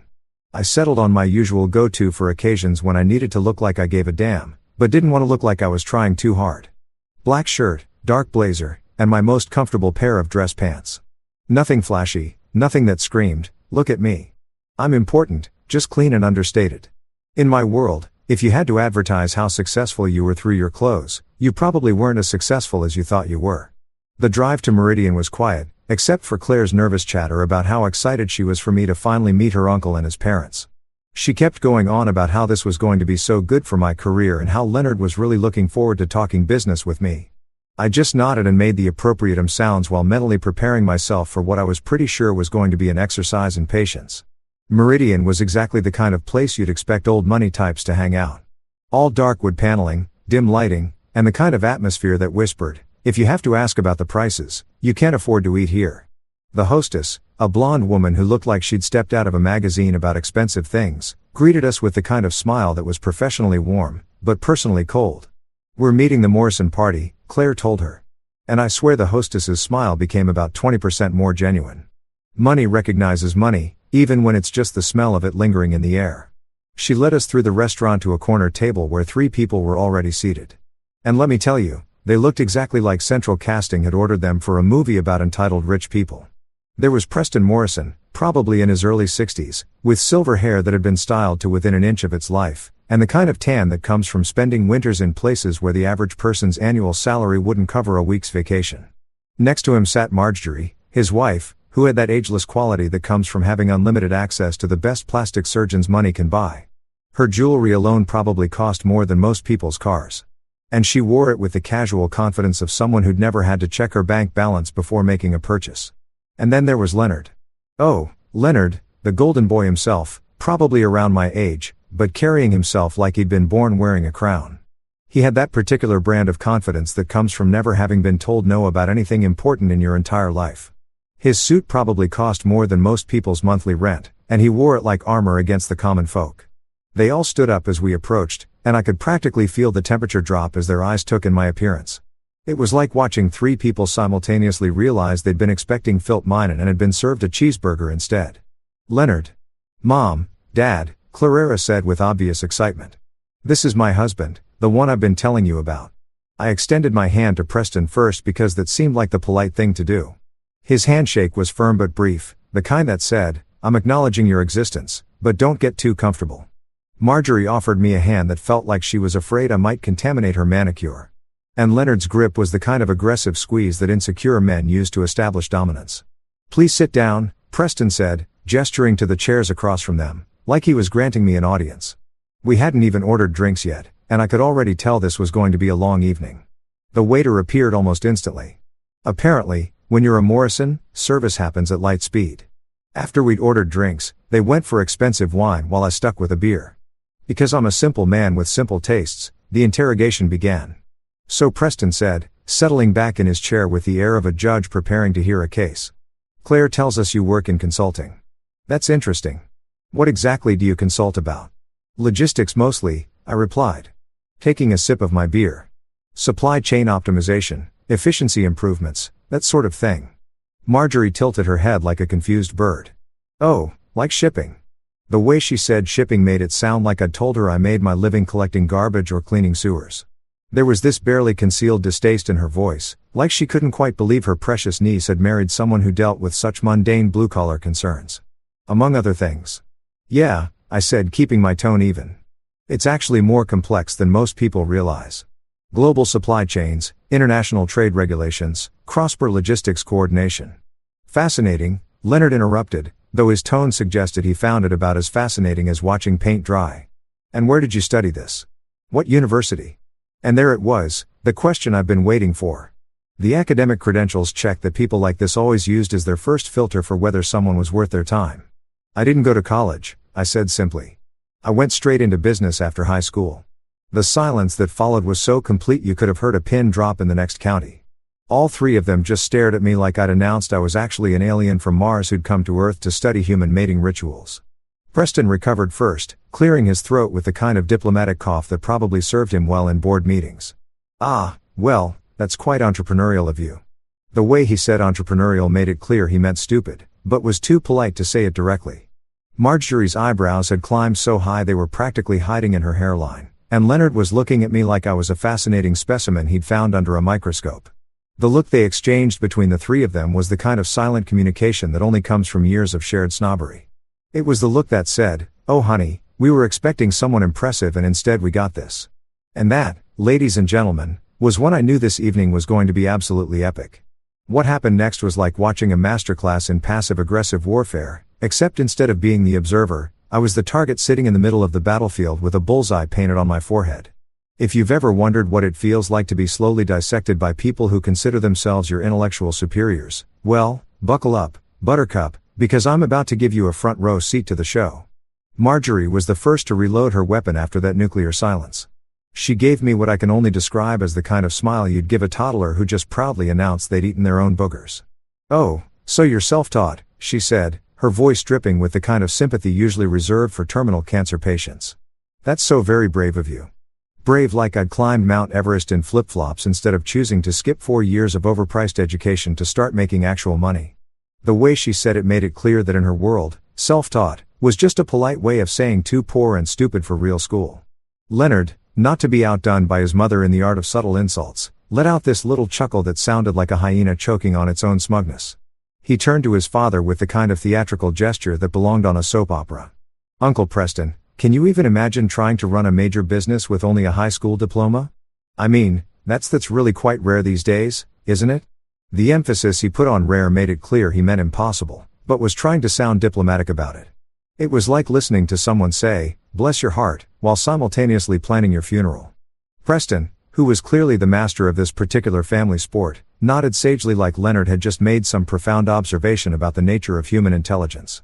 Indeed, Leonard, in today's complex business environment, one really needs a solid educational foundation. Harvard Business School teaches principles that simply can't be learned anywhere else. Yes, Harvard Business School, the magical place where they apparently teach you how to lose $7 billion without breaking a sweat. But I'm getting ahead of myself. Of course, Marjorie chimed in, apparently not content to let the men have all the fun. There's something quite refreshing about the old-fashioned approach. So authentic, she said. Authentic, the way most people would say quaint or adorable, like I was a cute little folk art project she'd discovered at a rural craft fair. Claire, bless her oblivious heart, was sitting there sipping her wine like this was perfectly normal dinner conversation. Every now and then, she'd nod along like they were discussing the weather instead of systematically dismantling her husband's credibility. One backhanded compliment at a time. You know, Leonard continued, warming to his subject like a stand-up comedian who'd found his rhythm. I have so much respect for people who make it work without the advantages of proper education. It must be incredibly challenging to compete in sophisticated markets when you're, what's the phrase? Flying by the seat of your pants. Flying by the seat of my pants, right? Because apparently turning a high school education into a multi-billion-dollar international business empire was just dumb luck and good timing. Like winning the lottery, except instead of buying one ticket, I'd somehow stumbled my way into owning the entire lottery system. Oh, absolutely. Marjorie agreed enthusiastically. It's so admirable when people make the best of their circumstances. I always tell my charity board that we shouldn't underestimate what people can accomplish even with limited opportunities. Limited opportunities. There it was. The real kicker in their minds. I wasn't just uneducated. I was some kind of charity case who'd managed to scrape together a decent living despite my tragic lack of proper breeding and academic credentials. The waiter chose that moment to return for our dinner orders. And I swear he could sense the tension at the table.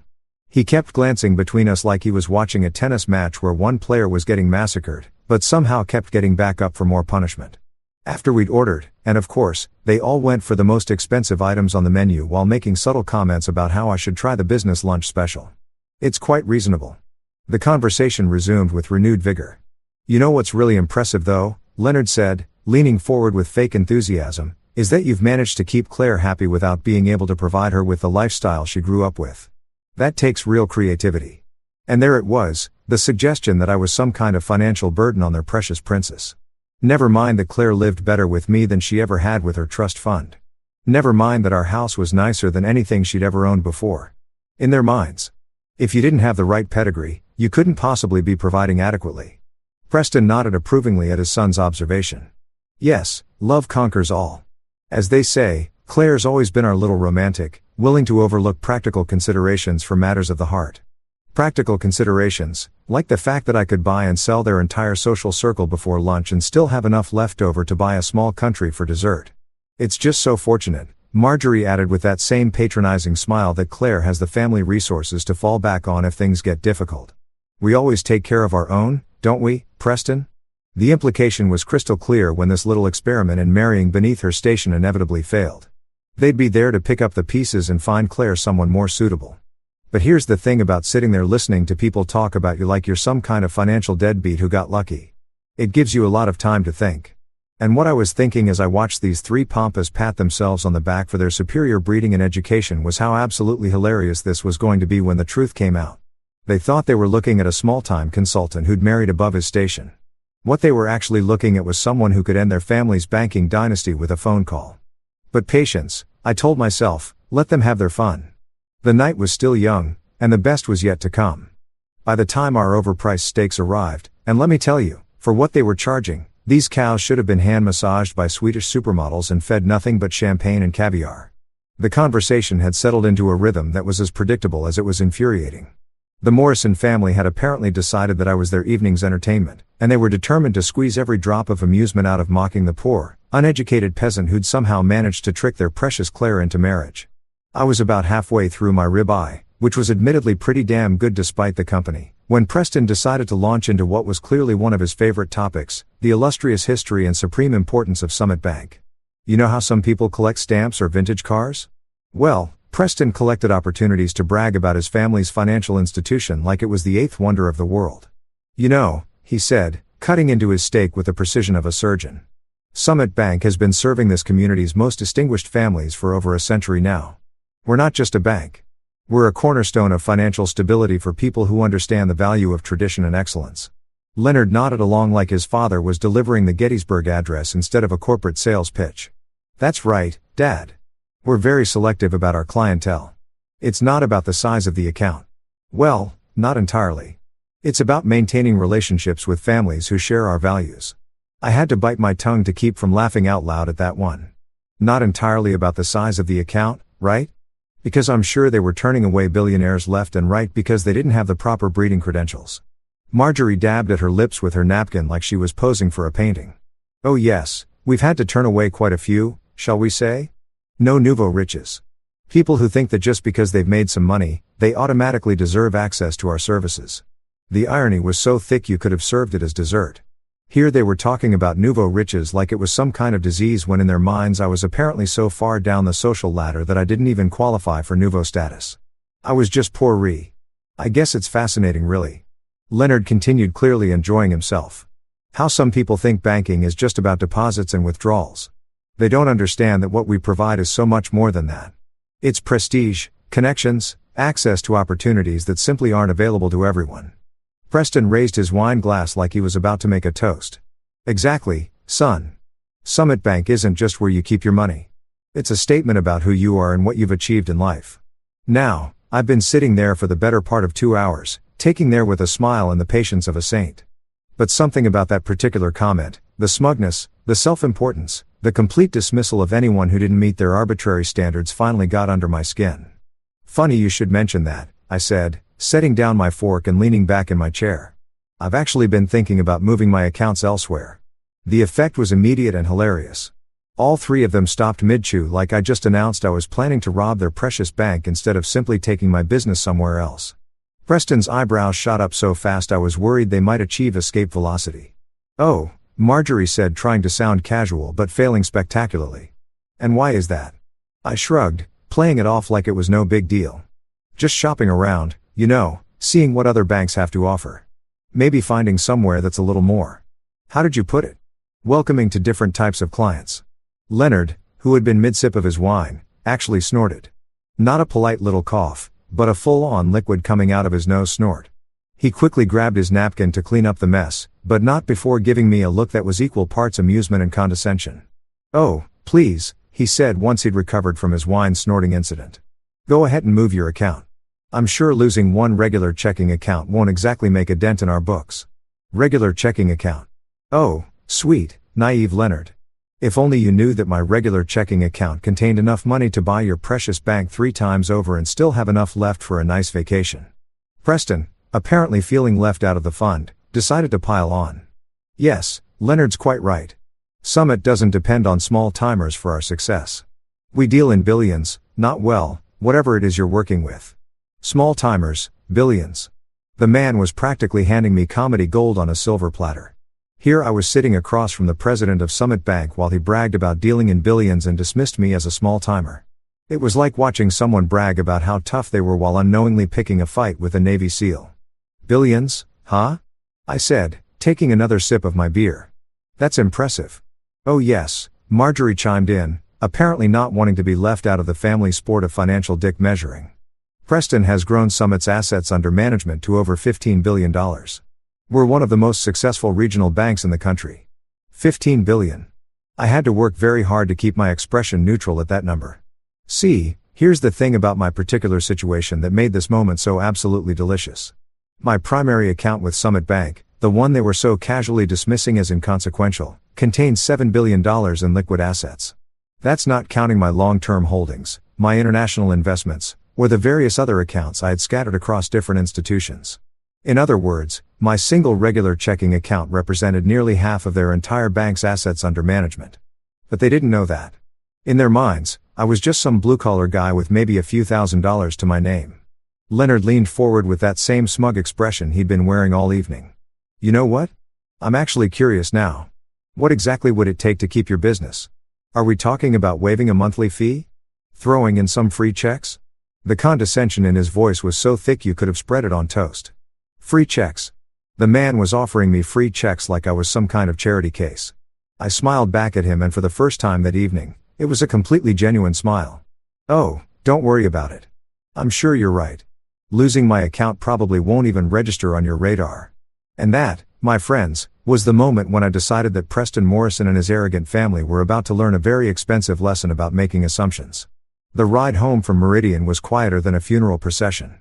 Except instead of mourning someone's death, I was quietly planning the financial assassination of an entire banking dynasty. Claire sat in the passenger seat, humming some tune she'd heard on the radio earlier, completely oblivious to the fact that her husband had just been declared war on by her own family. And that said husband was about to return fire with the economic equivalent of a nuclear weapon. Well, that went well, Claire said cheerfully as we pulled into our driveway. She had this amazing ability to rewrite history in real time, turning what had clearly been a disaster into some kind of social victory. I think they really liked you once they got to know you. I stared at her for a moment, wondering if we had attended the same dinner or if she'd somehow been transported to an alternate dimension where her family hadn't spent the entire evening treating me like something they'd scraped off their shoe. Really? That's your takeaway from tonight? Oh, come on, she said, waving her hand dismissively as we walked toward the front door. You know how they are. They're just particular about people. But once you prove yourself, they'll come around. Prove myself, right? Because apparently building a multi-billion-dollar business empire from scratch wasn't proof enough of anything except my lack of proper breeding credentials. I unlocked the front door and we stepped inside. Claire immediately kicking off her heels and sighing with relief. My feet are killing me. Those shoes look amazing, but they're torture devices in disguise. Claire, I said, following her into the living room. We need to talk about what happened tonight. She turned around with that slightly exasperated expression she got when she thought I was being overly dramatic about something. What about it? Look, I know they can be a little intense sometimes, but that's just their way. They don't mean anything by it. They called me uneducated trash, Claire, for 2 straight hours. They did not. She protested, though her voice had that slight uncertainty that meant she knew damn well they had. They were just curious about your background. There's nothing wrong with that. Curious? I couldn't help but laugh at that one. Your uncle offered me free checks like I was some kind of charity case. Your aunt talked about me like I was a fascinating specimen from the wrong side of the tracks. And your cousin acted like my very existence was an insult to his precious bank. Claire flopped down on the couch and gave me the kind of look you'd give a child who was throwing a tantrum over something trivial. You're being way too sensitive about this. So what if they asked about your education? So what if they made a few jokes? That's just how wealthy families operate. They test people. It's not personal. Not personal. Jesus Christ. If that wasn't personal, I'd hate to see what they considered a direct attack. They suggested you were slumming it by marrying me, I pointed out. They implied that your family would need to support us financially when my little business inevitably fails. How exactly is that not personal? Oh, please, Claire said, rolling her eyes in a way that made me want to scream. They were just teasing. You need to learn to take a joke. Besides, it's not like you don't make jokes about other people. And there it was, the moment I realized that my wife, the woman I'd thought knew me better than anyone else in the world, had absolutely no clue who she'd actually married. She saw the teasing, the condescension, the barely veiled insults. And her response was that I should just suck it up and take it like a good little peasant. Right, I said slowly, taking a joke. Got it. I walked over to the bar cart in the corner of our living room and poured myself a generous glass of whiskey. Not because I needed liquid courage for what I was about to do, but because some moments in life require the proper ceremonial accompaniment, and this was definitely one of them. Look, Claire said, her tone softening like she thought she could smooth this over with a little sympathy. I know tonight was probably overwhelming. My family can be a lot to handle when you first meet them, but they're good people, and once they see how successful you are, they'll warm up to you. How successful I am, I repeated. Right. Exactly. Once you start doing business with Leonard, once they see how smart and capable you are, they'll realize they misjudged you. It just takes time. I took a sip of my whiskey and looked at my wife. Really looked at her and realized that she was just as clueless as her family. She thought successful meant making decent money as a consultant. She had no idea that her husband could buy and sell her entire family's precious bank like it was a used car. Well, I said finally. I've made a decision about Summit Bank. Oh, good. Claire perked up immediately. Are you going to set up a meeting with Leonard? I knew you'd come around. This could be really great for your business. Actually, I said, savoring the moment. I've decided to close all my accounts there, transfer everything to overseas banks. The silence that followed was so complete, I could hear the grandfather clock ticking in the hallway. Claire just stared at me like I'd announced I was planning to join the circus or become a professional yodeler. You're what? She said, finally closing my accounts, moving my money, all of it. But why? That's completely insane. Do you have any idea how much business you could get through Leonard's connections? I had to laugh at that. Trust me, Babe. I don't need Leonard's connections. This is ridiculous, Claire said, standing up and starting to pace around the living room like a caged animal. You're throwing away an incredible opportunity because your feelings got hurt. That's not how business works. My feelings got hurt, I repeated. Is that what you think this is about? What else could it be? Look, I get it. They weren't exactly warm and fuzzy tonight, but you can't let pride get in the way of smart business decisions. Moving your accounts won't hurt them. It'll just hurt you.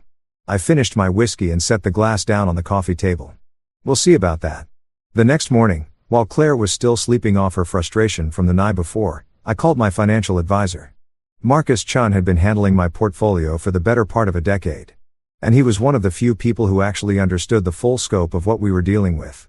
Marcus, I said when he picked up, it's time to move everything out of Summit Bank. Every account, every investment, every penny. I want it all transferred to our overseas partners within the next 2 weeks. There was a pause on the other end of the line. Everything that's a significant move. Are you sure about this? Dead sure. And Marcus, make sure they feel it. 2 weeks. That's all it took for my quiet little act of financial revenge to turn into what I can only describe as the banking equivalent of a natural disaster.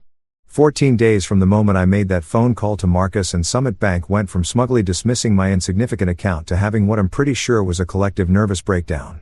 The first sign that something was happening came on a Tuesday morning. I was sitting in my home office sipping my coffee and reviewing some quarterly reports from my European holdings when my phone started buzzing like an angry wasp. Not just one call. We're talking about a full-scale communications assault that would have made a telemarketing company jealous. The first call was from Claire, and she was practically hyperventilating into the phone. What did you do? She demanded, skipping right over pleasantries like, hello, or good morning, honey. Good morning to you, too, sweetheart, I said, leaning back in my chair. I'm having a lovely day. Thanks for asking. How are you? Don't you dare get cute with me right now, she snapped.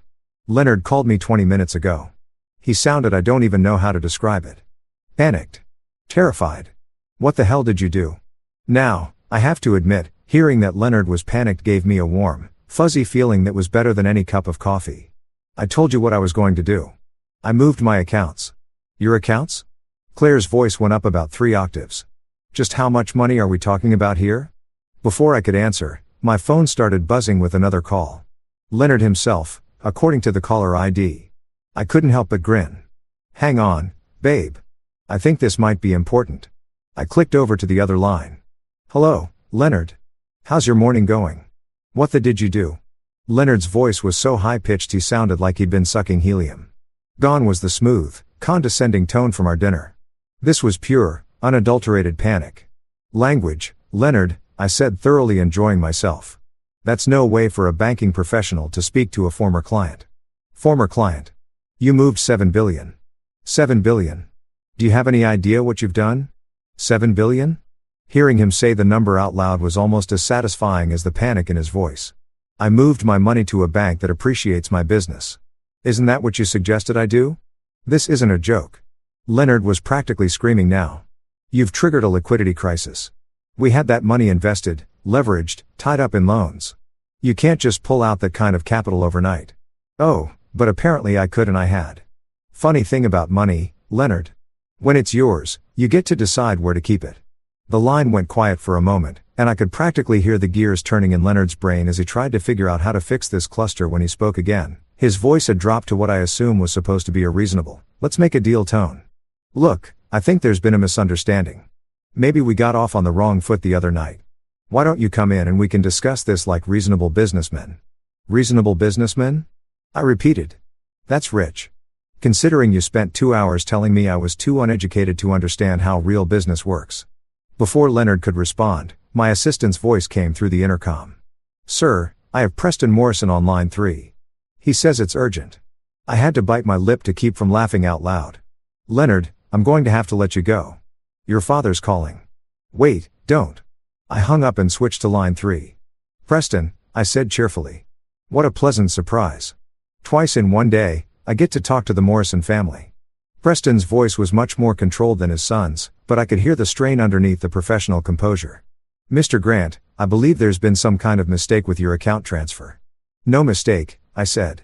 Everything went exactly as planned. I see. Well, Perhaps we could schedule a meeting to discuss this situation. I'm sure we can work something out that's beneficial for everyone. Beneficial for everyone. I'm used, you know. That's exactly what I was hoping for during our dinner the other night.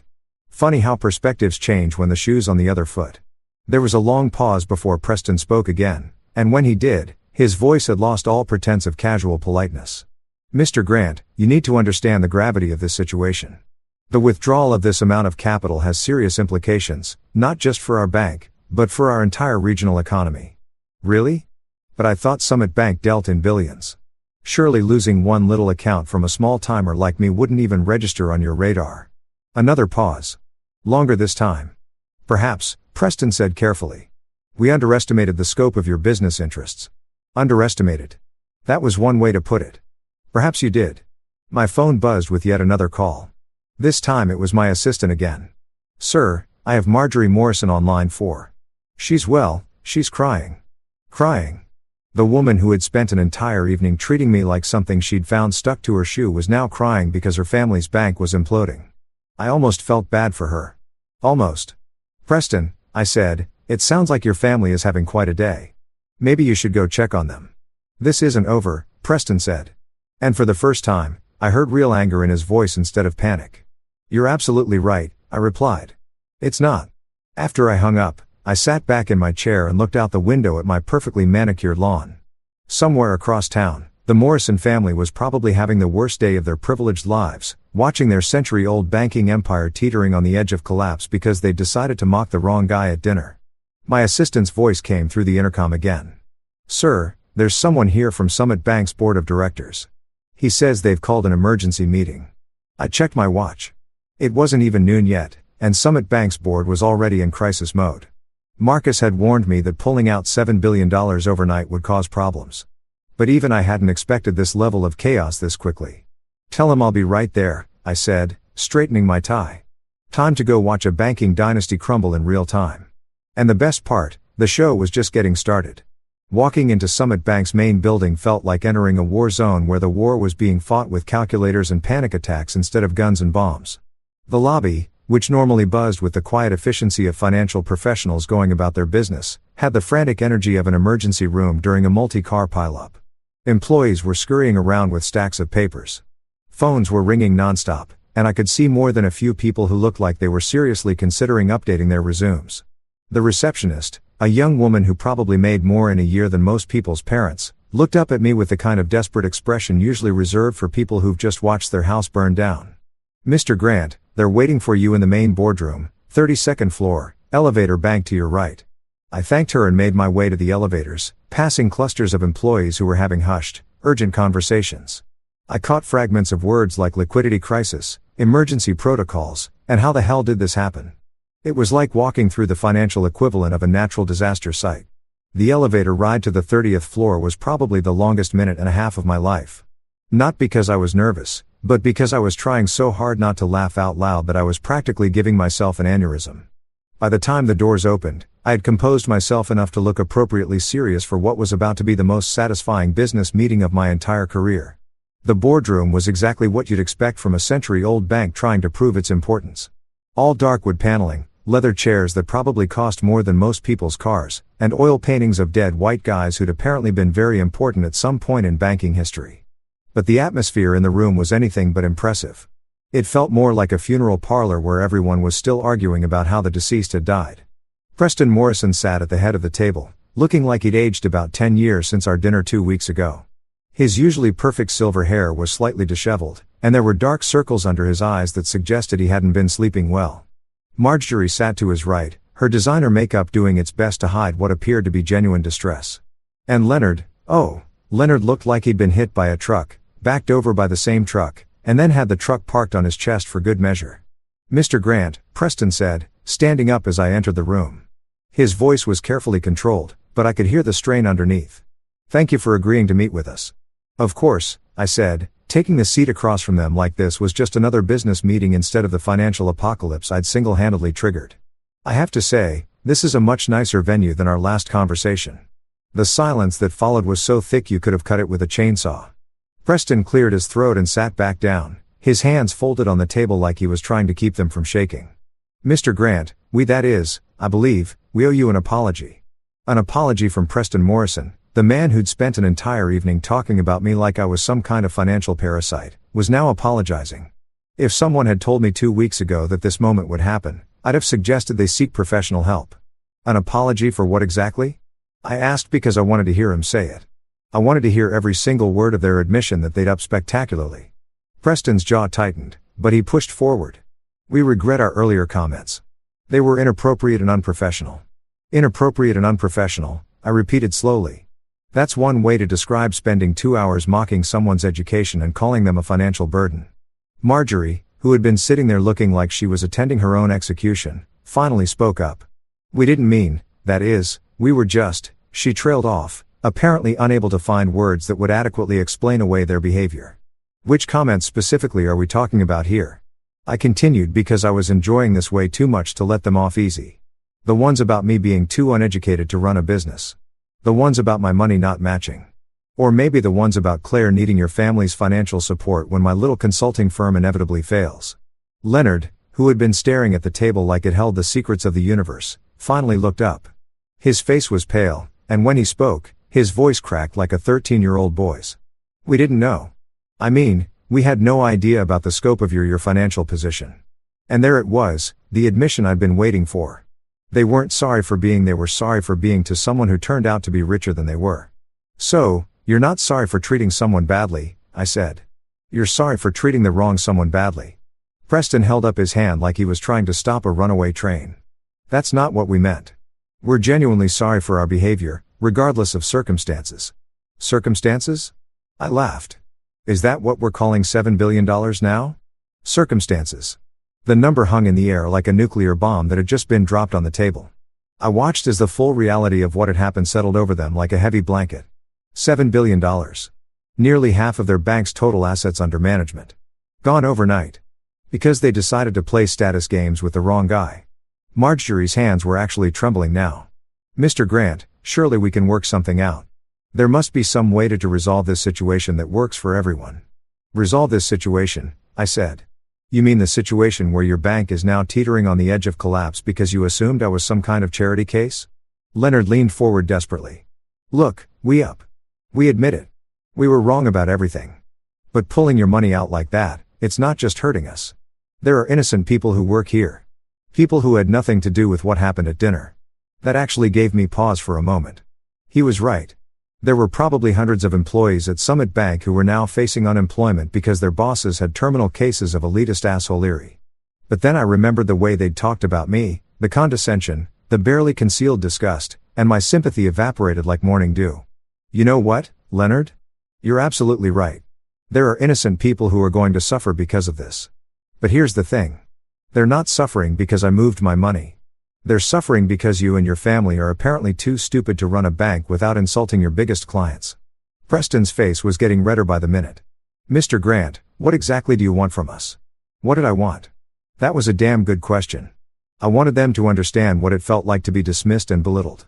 I wanted them to realize that their century of inherited privilege didn't make them better than anyone else. I wanted them to learn that actions have consequences, even when you're rich and connected. But mostly, I wanted them to squirm a little bit more before I decided whether or not to completely destroy their family's legacy. I was just about to answer Preston's question about what exactly I wanted from them. And let me tell you, I had some very creative ideas brewing when the boardroom door opened with the kind of dramatic timing that Hollywood screenwriters dream about. The whole room turned to look, and I swear you could have heard a pin drop in the next county, and walked Miles Barrett, chairman of Summit Bank's board of directors. And let me tell you something about Miles. This guy was old school banking royalty. We're talking about a man who'd been making financial decisions since before some of these people were born, who'd survived more market crashes than most people had seen movies, and who commanded the kind of respect that made grown bankers wet themselves when he walked into a room. But here's the thing that made this moment absolutely perfect. Miles Barrett and I went way back.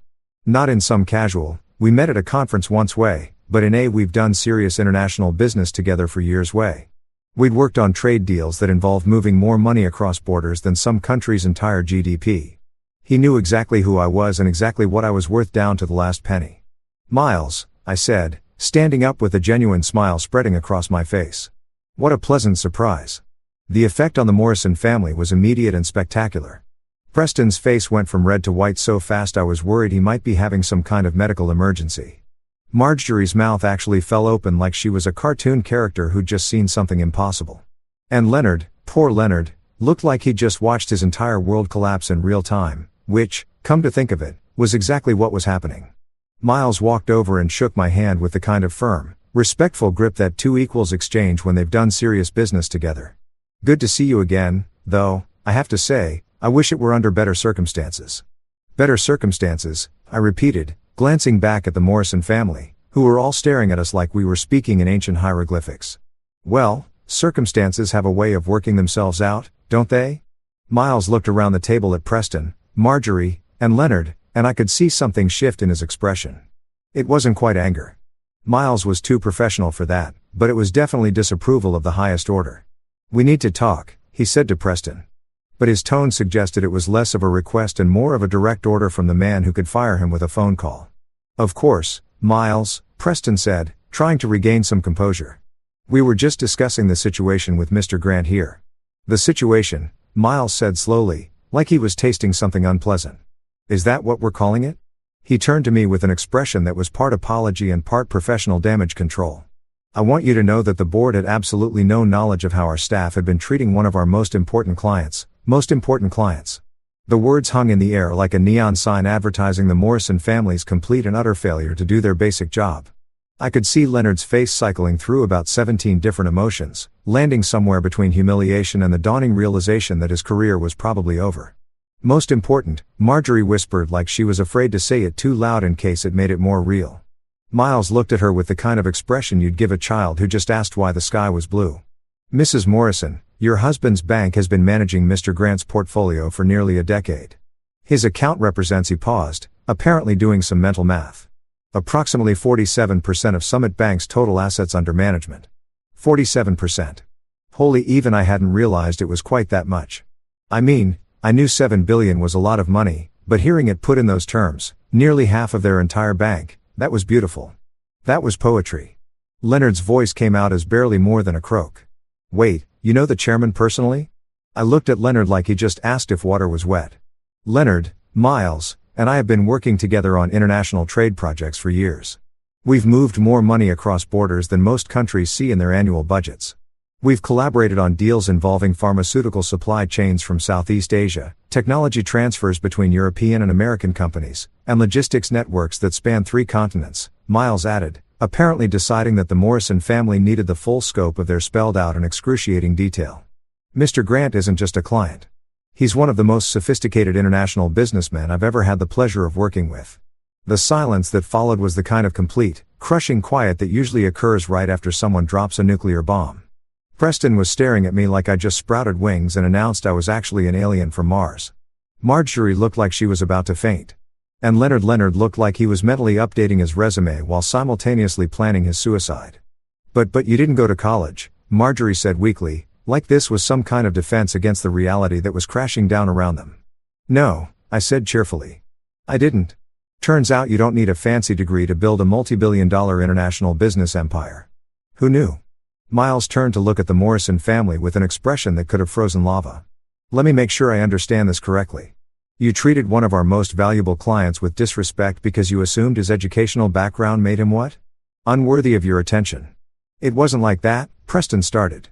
But Miles held up a hand that shut him up faster than a power switch.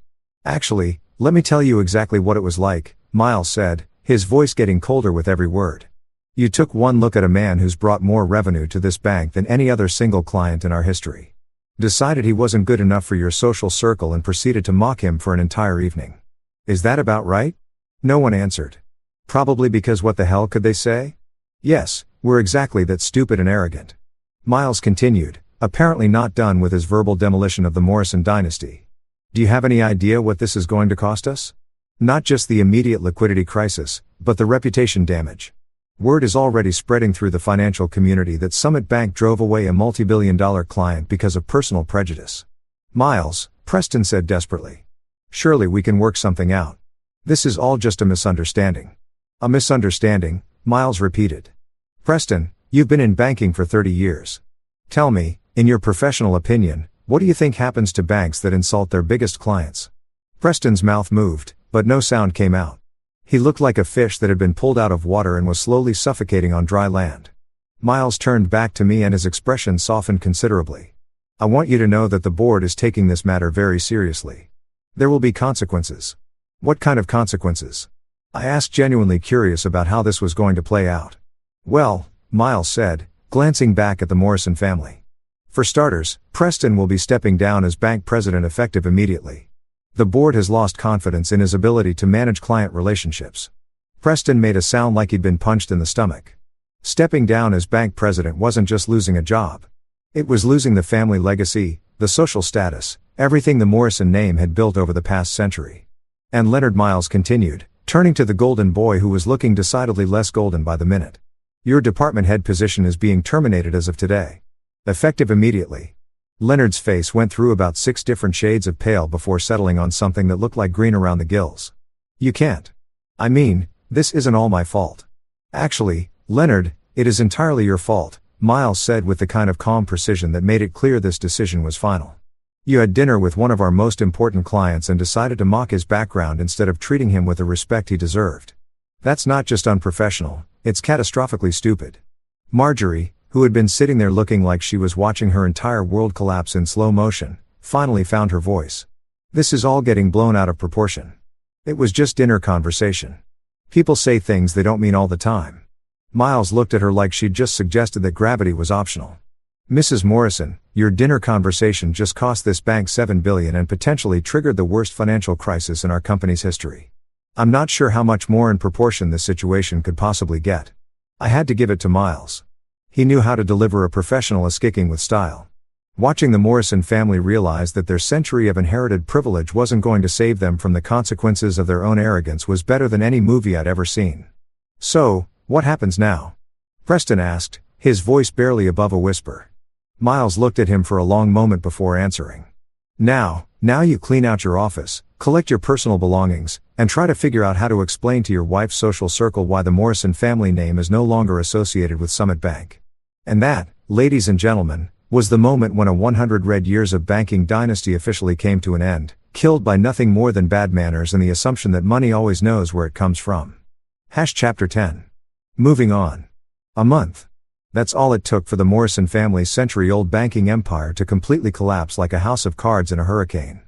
30 days from the moment Miles Barrett dropped the hammer on Preston and Leonard, and Summit Bank went from being a pillar of the local financial community to a cautionary tale that business schools would probably be teaching for the next 50 years. The fallout was absolutely spectacular to watch. And I'm not going to lie, I enjoyed every single minute of it. You know that feeling you get when you're watching a really good movie and the villain finally gets what's coming to them? It was like that, except instead of watching it on Netflix, I had front row seats to the real thing.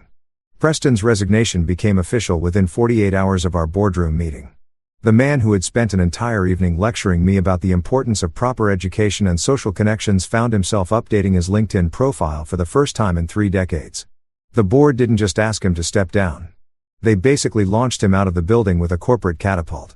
Word through the financial grapevine was that his severance package was about as generous as a parking ticket, and his reputation in the banking community was roughly equivalent to that of someone who'd been caught embezzling from a children's charity. Leonard's professional demise was even more satisfying, if that was possible. The golden boy who had smirked at me about my high school education found himself learning what it was like to be unemployed with a resume that now included drove away the bank's biggest client through sheer arrogance as his most recent accomplishment. I heard through Claire back when we were still speaking that he'd been blacklisted from every major financial institution in the region. Apparently, when you cost a bank $7 billion through your own stupidity, other banks tend to view you as something of a liability. But the real cherry on top of this revenge sundae was what happened to Marjorie, the woman who had spent our entire dinner treating me like a fascinating specimen from the wrong side of the tracks discovered that her social status was directly tied to her husband's professional position. When Preston fell from grace, she fell right along with him. The country club memberships, the charity board positions, the invitations to all the right social events. All of it evaporated faster than water in the desert. I heard she tried to maintain her position by claiming the whole thing was just a misunderstanding, but apparently the local social elite weren't buying it. Nothing kills your standing in high society quite like being married to the guy who destroyed a century-old bank through bad manners. The bank itself managed to survive barely, but it wasn't the same institution that the Morrison family had built. Miles Barrett and the board had to bring in emergency capital from overseas investors, restructure their entire leadership team, and basically rebuild the company from the ground up. They kept the Summit Bank name, but everyone in the financial world knew it was essentially a completely different organization wearing the skin of the old one. And Claire? Well, that's where things got really interesting. And by interesting, I mean it turned into the kind of personal drama that would have made the producers of a soap opera weep with joy. About a week after the boardroom meeting, Claire came home from lunch with her girlfriends looking like she'd been hit by a truck carrying bad news. She walked into our living room where I was reading a book about international trade regulations. Light reading, I know, and just stood there staring at me like she was seeing me for the first time. "Is it true?" she asked without any preamble. "Is what true?" I replied. Though I had a pretty good idea where this was heading. "The money, all of it. Sarah Henderson's husband works at Summit and he told her. He told her things about your accounts that I can't even." She trailed off, apparently unable to finish the sentence. I set down my book and looked at my wife. Really looked at her and realized that this was the moment our marriage was either going to survive or completely implode. "What specifically did Sarah Henderson's husband tell her?" "He said you had $7 billion in that bank." $7 billion with AB. She said it like she was announcing that I'd been diagnosed with a terminal illness. "He said you've been one of their biggest clients for years. That you own companies all over the world, that you're actually rich." I suggested successful. "Everything you thought I wasn't." Claire sat down hard on the couch like her legs had given out. "Why didn't you tell me? How could you not tell me something like that?" It was a fair question and one I've been asking myself a lot lately.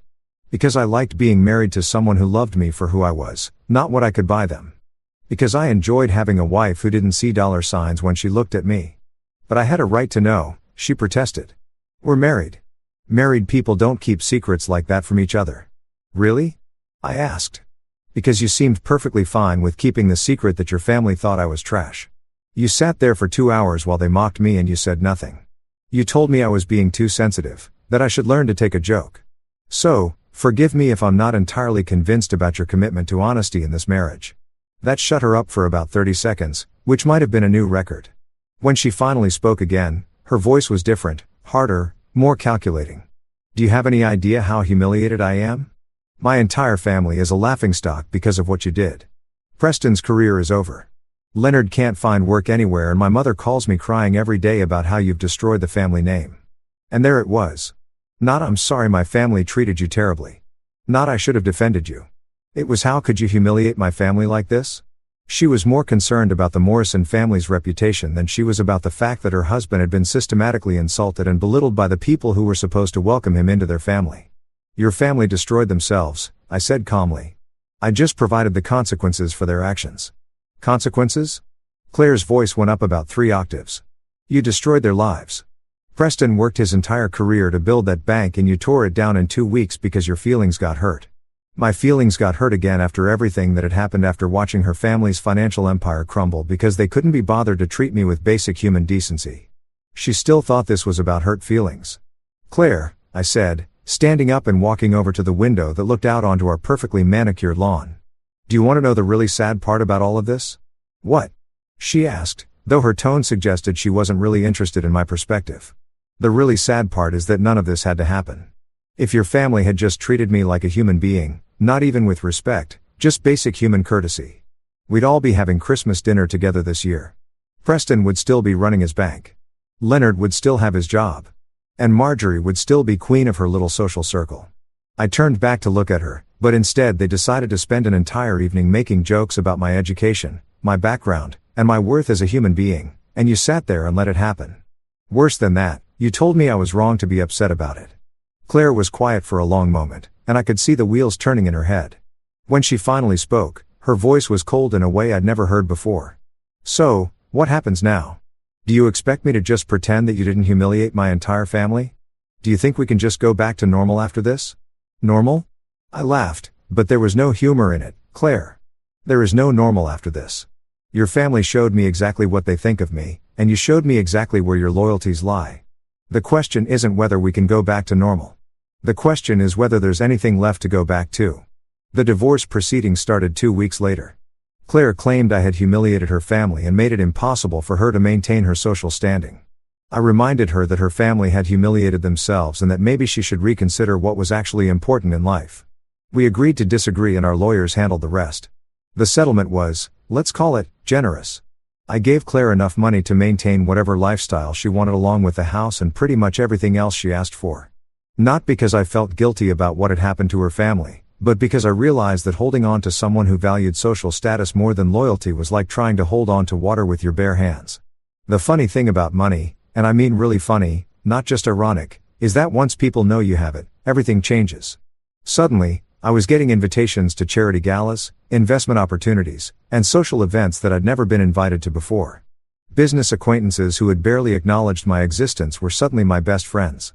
It was like someone had flipped a switch and transformed me from an invisible nobody into the most popular guy in town. But here's what I learned from the whole experience. When people only want to know you because of your bank account, you're not actually popular. You're just a walking ATM machine. The invitations, the friendships, the business opportunities, they were all contingent on what I could do for other people, not on who I was as a person. So, I did what any rational person would do in that situation. I kept my wealth exactly where it had always been, working quietly in the background while I lived my life on my own terms. I bought a smaller house in a different part of town, kept driving my reliable car, and continued wearing jeans and comfortable shirts because that's who I was, not who my money said I should be. These days, when I walk past a Summit Bank branch, and yes, they still exist, though they're shadows of their former selves, I can't help but smile. Not because I destroyed a family or ruined careers, but because I learned something valuable about human nature. People will judge you based on the most superficial criteria imaginable, and they'll treat you accordingly. But money, real money, has a funny way of revealing who people really are when the masks come off. The Morrison family thought a high school diploma meant I was nobody worth knowing. They learned at the cost of $7 billion and their family legacy that education and worth aren't the same thing. Sometimes the most important lessons are the most expensive ones. And sometimes the people who need to learn them the most are the ones who can least afford the tuition. And every now and then, justice actually does have a sense of humor. That's it for today. I hope you enjoyed the stories. Let me know what you thought in the comments below. Don't forget to like and subscribe for more, and I'll see you in the next one.